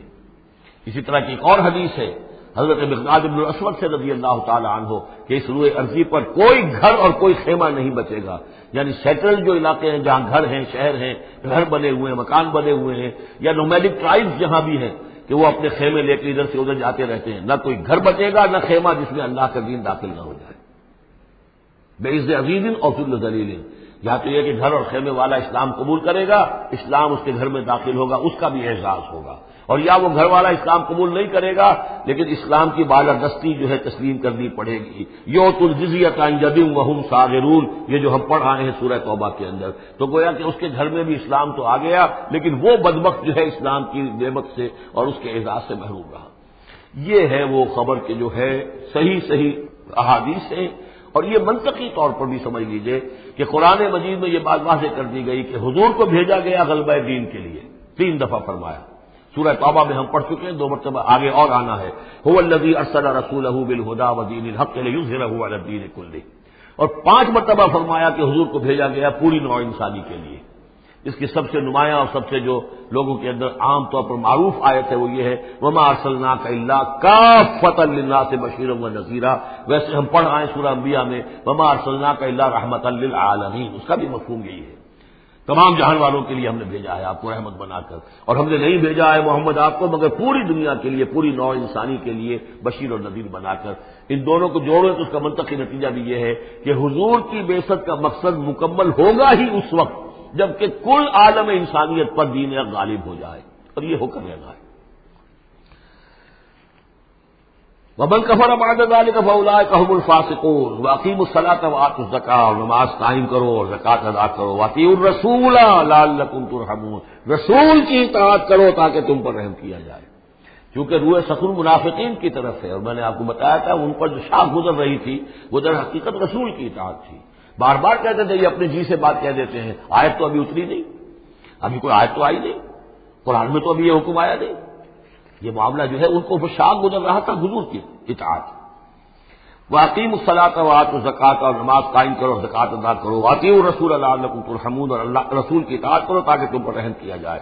لا تحسبن الذین کفروا معجزین فی الارض، یہ کافر یہ نہ سمجھیں کہ وہ اللہ کو تھکا دیں گے یا ہرا دیں گے اس زمین میں. ومأواہم النار، ان کا ٹھکانہ آگ ہے. ولبئس المصیر، اور بہت برا ٹھکانہ ہے. یا ایھا الذین آمنوا لیستأذنکم الذین ملکت ایمانکم، اب وہی جو سماجی احکام کچھ دیے گئے تھے کہ اذن لیے بغیر تم داخل نہ ہو گھر میں، اور اس طرح کے آداب جو ہیں معاشرتی ان کے ضمن میں مزید احکام آ رہے ہیں. یہ سورہ مبارکہ کی ترتیب یہ ہے، یوں سمجھیے کہ جیسے کوئی انگوٹھی ہو اور بڑا سا ہیرا جو ہے لگا ہوا، دونوں طرف جو ہے وہ اس کا پتلا سائڈ سے یا ہار ہے، اور اس کے نیچے جو ہے درمیان میں کوئی بڑا ہیرا ہے دوسری طرف ہوتی ہے. اس کے بالکل وسط میں 5واں رکوع ہے یہ اللہ نور السماوات والارض مثل نورہ کمشکاۃ فیہا مصباح، اور آیت نمبر 35 وہ عظیم کوہ نور ہیرے کے مانند ہے۔ پھر دونوں طرف جو ہے یہ مضامین ہیں، کچھ ادھر ہیں سماجی احکام، کچھ ادھر ہیں سماجی احکام، اور اس طریقے سے یہ بہت خوبصورت ہار کی شکل بن گئی۔ لِیَسْتَأْذِنَكُمُ الَّذِينَ مَلَكَتْ أَيْمَانُكُمْ، چاہیے کہ جو تمہارے غلام ہیں اور باندیاں ہیں وہ بھی اجازت لے کے اندر داخل ہوا کریں۔ وَالَّذِينَ لَمْ يَبْلُغُوا الْحُلُمَ، اور وہ لوگ بھی کہ جو ابھی وہ بالغ نہیں ہوئے ہیں وہ بچے بھی، مِنْكُمْ ثَلَاثَ مَرَّاتٍ، 3 اوقات دن رات کے ایسے ہیں کہ جن میں خاص طور پر جو پرائیویسی کا اہتمام ہونا چاہیے، اور اس میں یہ کہ کوئی بھی اجازت لیے بغیر بچے بھی نہ جائیں۔ من قبل صلاۃ الفجر، ایک تو فجر کی نماز سے قبل، وحین تضعون ثیابکم من الظہیرۃ، اور جو تم ظہر کے وقت ظہیرہ جس کو کہتے ہیں اپنے کپڑے ذرا اتار کے سستاتے ہو، قیلولہ کرتے ہو، ہلکے کپڑوں کے اندر انسان لیٹتا ہے۔ ومن بعد صلاۃ العشاء، اور نماز عشاء کے بعد۔ ثلاث عورات لکم، یہ 3 اوقات تمہارے پردے کے اوقات ہیں، یہ تمہاری خاص پرائیویسی کے اوقات ہیں۔ لیس علیکم ولا علیہم جناح بعدہن، ان کے علاوہ عام حالات میں کوئی حرج نہیں ہے، بعدہن کہ وہ یعنی وہی تمہارے ملازم ہیں، تمہارے غلام ہیں یا باندیاں ہیں، یا اسی طریقے سے تمہارے بچے ہیں، طوافون علیکم بعضہم علی بعض، وہ آئیں جائیں گھروں کے اندر، ظاہر بات ہے کہ اس کمرے میں آئے ہیں اس میں گئے ہیں، اس میں کوئی حرج نہیں ہے کہ وہ آئیں جائیں اور پھریں۔ کذالک یبین اللہ لکم الآیات، اسی طرح اللہ تعالیٰ تمہارے لیے اپنی آیات واضح کر رہا ہے، واللہ علیم الحکیم، اور اللہ تعالیٰ علیم اور حکیم ہے۔ وَإِذَا بَلَغَ الْأَطْفَالُ مِنْكُمُ الْحُلُمَ، اور جب تمہارے بچے جو ہیں جو لڑکے ہیں وہ بھی بالغ ہو جائیں، انہیں سب سمجھ آ جائے جو بھی معاملات ہیں دونوں شوق کے، فَلْيَسْتَأْذِنُوا كَمَا اسْتَأْذَنَ الَّذِينَ مِن قَبْلِهِمْ، تو پھر وہ بھی اذن لے کر اسی طرح داخل ہوا کریں جیسے کہ پہلا حکم آیا تھا کہ اذن لیے بغیر گھر میں داخل نہ ہو۔ کذالک یبین اللہ لکم آیاتہ، اس طرح اللہ تعالیٰ تمہارے لیے اپنی آیات کو واضح کر رہا ہے، واللہ علیم الحکیم، اللہ علیم اور حکیم ہے۔ والقواعد من النساء اللاتي لا يرجون نکاحا، اور وہ عورتیں تمہاری خواتین میں سے کہ جو اب بیٹھ رہی ہوں، یعنی لا یرجون نکاحا، اب وہ نکاح کی امیدوار نہ ہوں، ایک خاص عمر سے گزر چکی ہیں، اب کوئی نکاح وغیرہ کرنے کا سوال نہیں ہے، بیوہ ہیں یا کچھ اور جو بھی معاملہ ہے، لیکن یہ کہ بہرحال اب معمر ہو چکی ہیں، فلیس علیہن جناح ان یضعن ثیابہن، تو ان کے اوپر کوئی حرج نہیں ہے کہ وہ جو اپنے اضافی کپڑے ہیں وہ اتار دیا کریں، یعنی بڑی چادر لے کر ہی نکلنا ان کے لیے وہ لازم نہیں ہوگا، یا اگر اپنے گھروں کے اندر بیٹھ کر جو اوڑھنیاں ہیں ان کو بکل مارنے کی جو ان کی پابندی دوسری خواتین پر ہے اس میں ان کے لیے درد بھی ہو سکتی ہے، اس لیے کہ اب وہ اس عمر سے گزر چکی ہے۔ والقواعد من النساء اللاتي لا يرجون نکاحا فليس عليهن جناح ان يضعن ثيابهن غير متبرجات بزينة، لیکن ان کی نیت یہ نہ ہو کہ وہ اپنی زینت کو ظاہر کریں اور لوگوں کی نگاہوں میں لائیں، نیت کا معاملہ جو ہے وہ دوسرا ہے۔ وَإِن يَسْتَعْفِفْنَ خَيْرٌ لَهُنَّ، اور اگر وہ اس معاملے میں احتیاط ہی کریں تو بہتر ہے، اس رعایت سے فائدہ نہ اٹھائیں تو بہتر ہے، اس لیے کہ شیطان جو ہے وہ ہر وقت تاک میں لگا رہتا ہے، نہ معلوم کس وقت اس کے دل میں کیا خیال پیدا کر دے۔ واللہ سمیع علیم، اور اللہ سب کچھ سننے والا اور جاننے والا ہے۔ لیس علی الاعمی حرج، اب چونکہ یہ جو احکام دیے جا رہے تھے تو اس معاشرے کے اندر ایسا بھی تھا کہ کسی خاندان کے ساتھ کچھ لوگ جو ہیں بیچارے، کوئی لنگڑا ہے، کوئی اندھا ہے، اپنے برادری کا ہے، اپنی رشتہ داروں میں سے، وہ بھی گھر میں رہ رہا ہے، وہ اپنی کوئی آزاد جو معاش اور آزاد جو ہے کوئی معاشرتی حیثیت کا اہل نہیں ہے، تو اب ان کے لیے کیا ہوگا؟ کیا یہ ساری پابندیاں جو ہیں اسی طریقے سے ان کے اوپر بھی پوری طریقے سے عائد کی جائیں گی؟ تو ان کے ضمن میں کہا جا رہا ہے کہ وہ اگر تمہارے گھروں میں رہے تو کوئی حرج نہیں ہے۔ لیس علی الاعمی حرج، کوئی کسی اندھے کے اوپر کوئی حرج نہیں ہے، کوئی تکلیف نہیں ہے، ولا علی الاعرج حرج، اور نہ ہی کسی لنگڑے پر، ولا علی المریض، اور نہ بیمار پر حرج، ولا علی انفسکم، نہ تمہارے اوپر کوئی تنگی ہے، ان تاکلوا من بیوتکم و بیوت آبائکم، کہ تم کھانا کھایا کرو اپنے گھروں سے، اپنے باپوں کے گھروں سے، اور بیوت امہاتکم، یا اپنی ماؤں کے گھروں سے، اور بیوت اخوانکم، اپنے بھائیوں کے گھروں سے، اور بیوت اخواتکم، یا اپنی بہنوں کے گھروں سے، اور بیوت اعمامکم، یا اپنے چچاؤں کے گھروں سے، اور بیوت عماتکم، یا اپنی پھوپھیوں کے گھروں سے، اور بیوت اخوالکم، یا اپنے ماموں کے گھروں سے، اور بیوت خالاتکم، یا اپنی خالاؤں کے گھروں سے، او ما ملکت مفاتحہ، یا یہ کہ جس کی کنجیاں تمہارے ہاتھ میں ہے، کارخانہ ہے، اس کے مالک ہی تم ہو، وہاں جاؤ اور وہاں پر جا کر تم کھانا پینا ہو تو کھاؤ، اور صدیقکم، یا تمہارے اپنے دوست ہیں اس کے گھر سے، لیس علیکم جناح ان تاکلوا، کوئی حرج نہیں ہے تم پر اس میں، ان تاکلوا جمیعا، کہ سب مل کر کھاؤ، او اشتاتا، یا علیحدہ علیحدہ کھاؤ۔ اس کو خامخواہ بعض لوگوں نے عورتوں اور مردوں کے اوپر وہ جو ہے اس کا انتباہ کر دیا ہے کہ چاہے تو عورت اور مرد مل کر کھائیں اور چاہے تو وہ علیحدہ علیحدہ کھائیں۔ یہاں مراد یہ ہے کہ بسا اوقات ایسے مواقع پر انتظار میں بڑی دقت ہوتی ہے۔ جیسے آج کل آپ کو معلوم ہے کہ ولیمہ ہے اور ٹائم دے رکھا ہے 9 بجے کا اور 12 بج گئے رات کے، لڑکی والے تو آئے نہیں، اس لیے ولیمہ ہو نہیں سکتا، بیٹھے ہوئے لوگ سوکھ رہے ہیں۔ کیا ضرورت ہے؟ جو آئے ہیں وہ کھائیں اور جائیں۔ لہذا یہ نہیں ہے کہ سب کے سب جمع ہو کر ہی اور ایک ہی جمعیت ہو تبھی وہ کھائیں، بلکہ یہ کہ اپنی ضرورت کے تحت جیسے بھی ہو، اگر سب مل جل کر بیٹھ کر کھائیں تب بھی کوئی حرج نہیں، اور اگر علیحدہ علیحدہ گروپس کے اندر یہ کھا لیا جائے تب بھی کوئی حرج نہیں۔ یہ مجلسی احکام جو دیے جا رہے ہیں اس سے مراد یہ نہیں ہے کہ سطر اور حجاب کے احکام بھی یہاں پہ ٹوٹ جائیں گے، اور یہاں پر جو ہے گھریلو جو ہے اگر پارٹیز کو تھرو کی گئی ہیں تو اس میں کوئی پردے وردے کی حاجت نہیں ہے، اس میں مرد اور عورتیں جو ہے وہ مخلوط طور پر شریک ہو جائیں، معاذ اللہ، یہ مراد نہیں۔ فَإِذَا دَخَلْتُمْ بُيُوتًا فَسَلِّمُوا عَلَىٰ أَنفُسِكُمْ، پھر جب تم گھروں میں داخل ہو تو اپنے آپ پر سلام بھیجا کرو، یعنی انفسکم کی مراد ہے گھر میں رہنے والے جو ہیں وہ تمہارے ہی میں سے ہیں، تمہارے رشتہ دار ہیں، عزیز ہیں، یا تمہارے اپنے گھر میں بھی داخل ہو تو السلام علیکم کہو۔ تحیۃ من عند اللہ مبارکۃ طیبۃ، یہ دعا ہے اللہ کے پاس سے، اللہ نے تمہیں سکھائی ہے السلام علیکم، اور یہ مبارک بھی ہے اور پاک بھی ہے۔ کذالک یبین اللہ لکم الآیات لعلکم تعقلون، اسی طرح اللہ تعالیٰ تمہارے لیے اپنی آیات کو واضح کر رہا ہے، کھول کر بیان کر رہا ہے تاکہ تم عقل سے کام لو۔ اب آخری جو رکوع ہے اس کا، اس سورہ مبارکہ کا، اور اس کی کل 3 آیات ہیں، یہ خالص جماعتی زندگی، وہ جو جہاد اور قتال کے لیے یا کسی اور اجتماعی کام کے لیے حضور جب نکلتے تھے اور اہل ایمان آپ کے ساتھ ہیں، اس وقت کیا صورتحال ہونی چاہیے۔ انما المؤمنون الذین آمنوا باللہ ورسولہ، مومن تو صرف وہی ہیں جو ایمان لائے اللہ پر، اس کے رسول پر، واذا کان معہ علی امر جامع، اور جب وہ ہوتے ہیں ان کے ساتھ یعنی رسول کے ساتھ کسی اجتماعی کام کے ضمن میں، لم یذهبوا حتی یستاذنوہ، تو وہاں سے جاتے نہیں ہیں جب تک کہ اجازت نہ لے لیں۔ اب آپ نکلے ہیں کسی کام کے لیے، ایک نفری ہے آپ کے ساتھ، لیکن یہ کہ کوئی کہیں کھسک جائے کوئی کہیں کھسک جائے تو یہ تو صحیح نہیں ہے۔ وہ تو یہ ہے کہ اب اس اجتماعی نظم کا تقاضا یہ ہے کہ اب جہاں بھی وہاں سے کوئی عذر پیش آ گیا ہے، کوئی ایسی مجبوری ہے، کوئی جانا ہے تو اجازت لے کر جائیں۔ علی امر جامع لم یذهبوا حتی یستاذنوہ، جب تک کہ اذن نہ لے لیں۔ ان الذین یستاذنونک اولئک الذین یؤمنون باللہ ورسولہ، یقیناً اے نبی جو لوگ آپ سے اجازت لیتے ہیں وہی ہیں کہ جو ایمان رکھتے ہیں اللہ پر، اس کے رسول پر۔ فیستاذنوک، پھر جب وہ آپ سے کوئی اجازت مانگے، رخصت مانگے، لبعض شانہم، اپنی کسی عذر کی وجہ سے، فاذن لمن شئت منہم، تو اجازت دے دیجئے جسے آپ چاہیں۔ مطلب یہ ہے کہ جو لیڈر ہے، جو اس وقت سپہ سالار ہے، اسے معلوم ہے سچویشن کیسی ہے، میرے پاس کوئی اضافی نفری ہے جس میں سے میں کسی کو ریلیو کر سکتا ہوں، یا پہلے ہی میرے پاس کم نفری ہے، اس میں کسی اور کی کمی جو ہے وہ اور زیادہ خطرناک ہو جائے گی نتائج کے اعتبار سے۔ لہذا یہ نہیں ہے کہ صاحب میں نے اجازت طلب کی تو مجھے اجازت ملنی چاہیے، یہ نہیں، اجازت کیا ہوئی پھر؟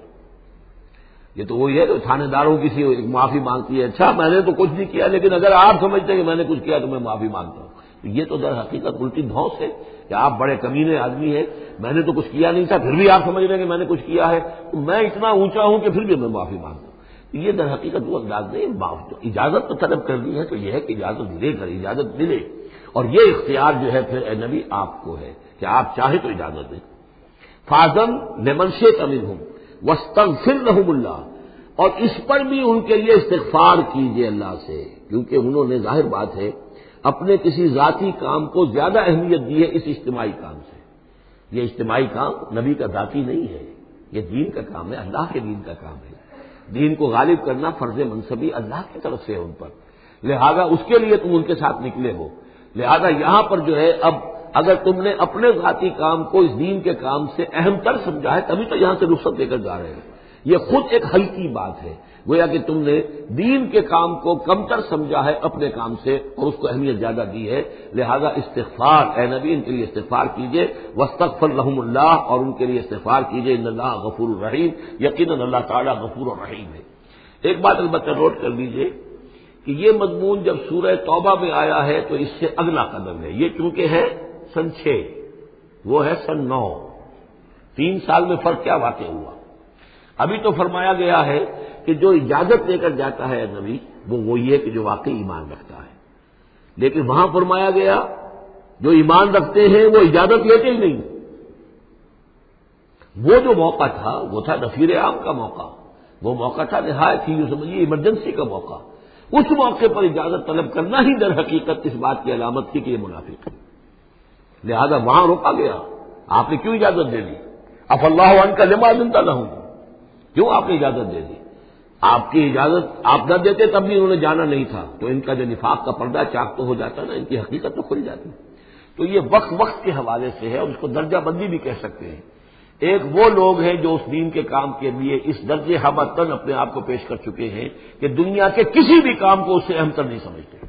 وہ کیسے اجازت طلب کریں گے؟ اس سے نچلا درجہ ہے کہ وہ لوگ ہیں جو دین کے اس کام میں لگے ہوئے ہیں، لیکن کم سے کم نظم کی اتنی پابندی تو کرتے ہیں کہ اگر کہیں انہیں ضرورت پیش آ گئی جانا ہے تو اجازت لے کر جائیں. اس سے نیچے وہ لوگ ہیں جو اجازت کے بغیر ہی کھسک گئے تو معلوم ہے ان کا تو سرے سے اس کام سے سرے سے کوئی تعلق ہے ہی نہیں. تو درجے بندی ہے. سیڑھیاں ہیں، اوپر کی سیڑھی کے اعتبار سے درمیانی سیڑھی نیچے ہے، لیکن نیچے والی سیڑھی کے اعتبار سے درمیانی اونچی ہے. تو یہ ریلیٹو معاملہ جو ہے رہے گا کہ ایک وہ لوگ ہیں جو سرے سے اس کا بھی خیال نہیں کرتے کہ اجازت لیں.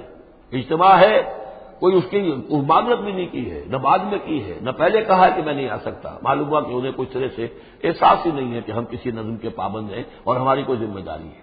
اس سے بہتر کم سے کم وہ لوگ ہیں کہ جو اپنا عذر پیش کر دیتے ہیں، اجازت لے لیتے ہیں. لیکن اس سے بھی بہتر اونچا درجہ ہے کہ دنیا کے کسی بھی کام کو دین کے اس کام سے اہم تر مت سمجھو. اللہ تعالیٰ تمہارے کام سنوارے گا، اللہ تعالیٰ تمہاری ذمہ داری قبول کر لے گا. تم اللہ کے کام کے لیے نکلو. لا تجعلوا دعاء الرسول بینکم کدعاء بعضکم بعضا. تم یہ رسول کا بلانا اپنے مابین ایسے نہ سمجھ لو جیسے تمہارا آپس میں ایک دوسرے کو بلانا ہوتا ہے. بلانا یہ بھی ہے، آپ نے کسی کو دعوت دی، میرے گھر آئیے کھانا کھائیے، رسول نے دعوت دی، کیا یہ برابر ہو جائے گا معاملہ؟ لیکن ایک بلانا یہ ہے کہ رسول پکار رہا ہے تمہیں کہ آؤ اللہ کی راہ میں چلو میرے ساتھ. ایک یہ کہ کوئی عام آدمی آپ کو کہہ رہا بھائی میرا ایک کام ہے، ذرا میرے اس کام کے لیے تھوڑی دیر کے لیے آ جائیے، کچھ مجھے چاہیے، مدد چاہیے. تو زمین و آسمان کا فرق ہو گیا. اور تیسرے معنی اس کی یہ بھی ہے کہ دعا سے مراد یہ کہ مخاطب ہونے کا انداز، تم جس طرح ایک دوسرے سے بات کر لیا کرتے ہو ایسے رسول کے ساتھ بات نہ کر لیا کرو. ان کے مقام کو، ان کے ادب کو، یہ سورہ حجرات میں جا کر تفصیل سے ہی بات آئے گی. لا ترفعوا اصواتکم فوق صوت النبی ولا تجهروا له بالقول كجهر بعضكم لبعض ان تحبط اعمالكم. تو یہ تینوں مفہوم اس کے ہیں. قد يعلم الله الذين يتسللون منكم لواذا. اللہ کو خوب معلوم ہے تم میں سے وہ لوگ جو اوٹ لے کر کھسک جاتے ہیں، یعنی کہیں نکلے تو ہیں، درج ہو گیا کہ یہ بھی جانے والوں میں ہے، کہیں دیکھا کہ کوئی دیکھ نہیں رہا کھسک گئے. یا اجتماع ہے، بیٹھے ہوئے ہیں، وہیں پر اب بات آئی ہے کہ اب ایک مہم درپیش ہے، اب انہیں سمجھ میں آ گیا کہ اب نام مانگے جائیں گے، کون لوگ اس کے لیے اپنے آپ کو والنٹیئر کرتے ہیں. تو اس سے پہلے کہ وہ مرحلہ آئے وہ وہاں سے کھسک جائیں. یہ تسللون منکم، جو سٹک جاتے ہیں، کھسک جاتے ہیں آنکھ بچا کر لواذا. فلیحذر الذین یخالفون عن امرہ.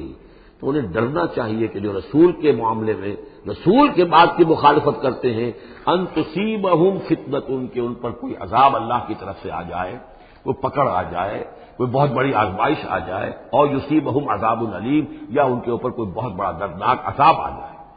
الا ان للہ ما فی السماوات والارض. آگاہ ہو جاؤ، یقیناً اللہ ہی کے لیے ہے جو بھی کچھ ہے تمام آسمانوں میں اور جو بھی کچھ ہے زمین میں. قد یعلم ما انتم علیہ. اللہ خوب جانتا ہے کہ تم کس مقام پر کھڑے ہو، تمہاری حیثیت کیا ہے، حقیقت کیا ہے، ایمان کتنا ہے، کتنے پانی میں ہو، تمہارے اعمال کیسے ہیں. ما انتم علیہ، جس حال میں تم ہو اللہ خوب جانتا ہے. ویوم یرجعون الیہ، اور جس دن کے وہ لوٹائے جائیں گے اللہ کی طرف، فینبئہم بما عملوا، تو اللہ تعالیٰ ان کو جتلا دے گا جو کچھ کے عمل انہوں نے کیے ہوں گے. واللہ بکل شیء علیم، اور اللہ ہر چیز کا علم رکھنے والا ہے. یہاں تیسرا گروپ جو ہے مکی اور مدنی صورتوں کا وہ ختم ہو گیا. مکی صورتیں 14، مدنی صرف 1، سورہ نور.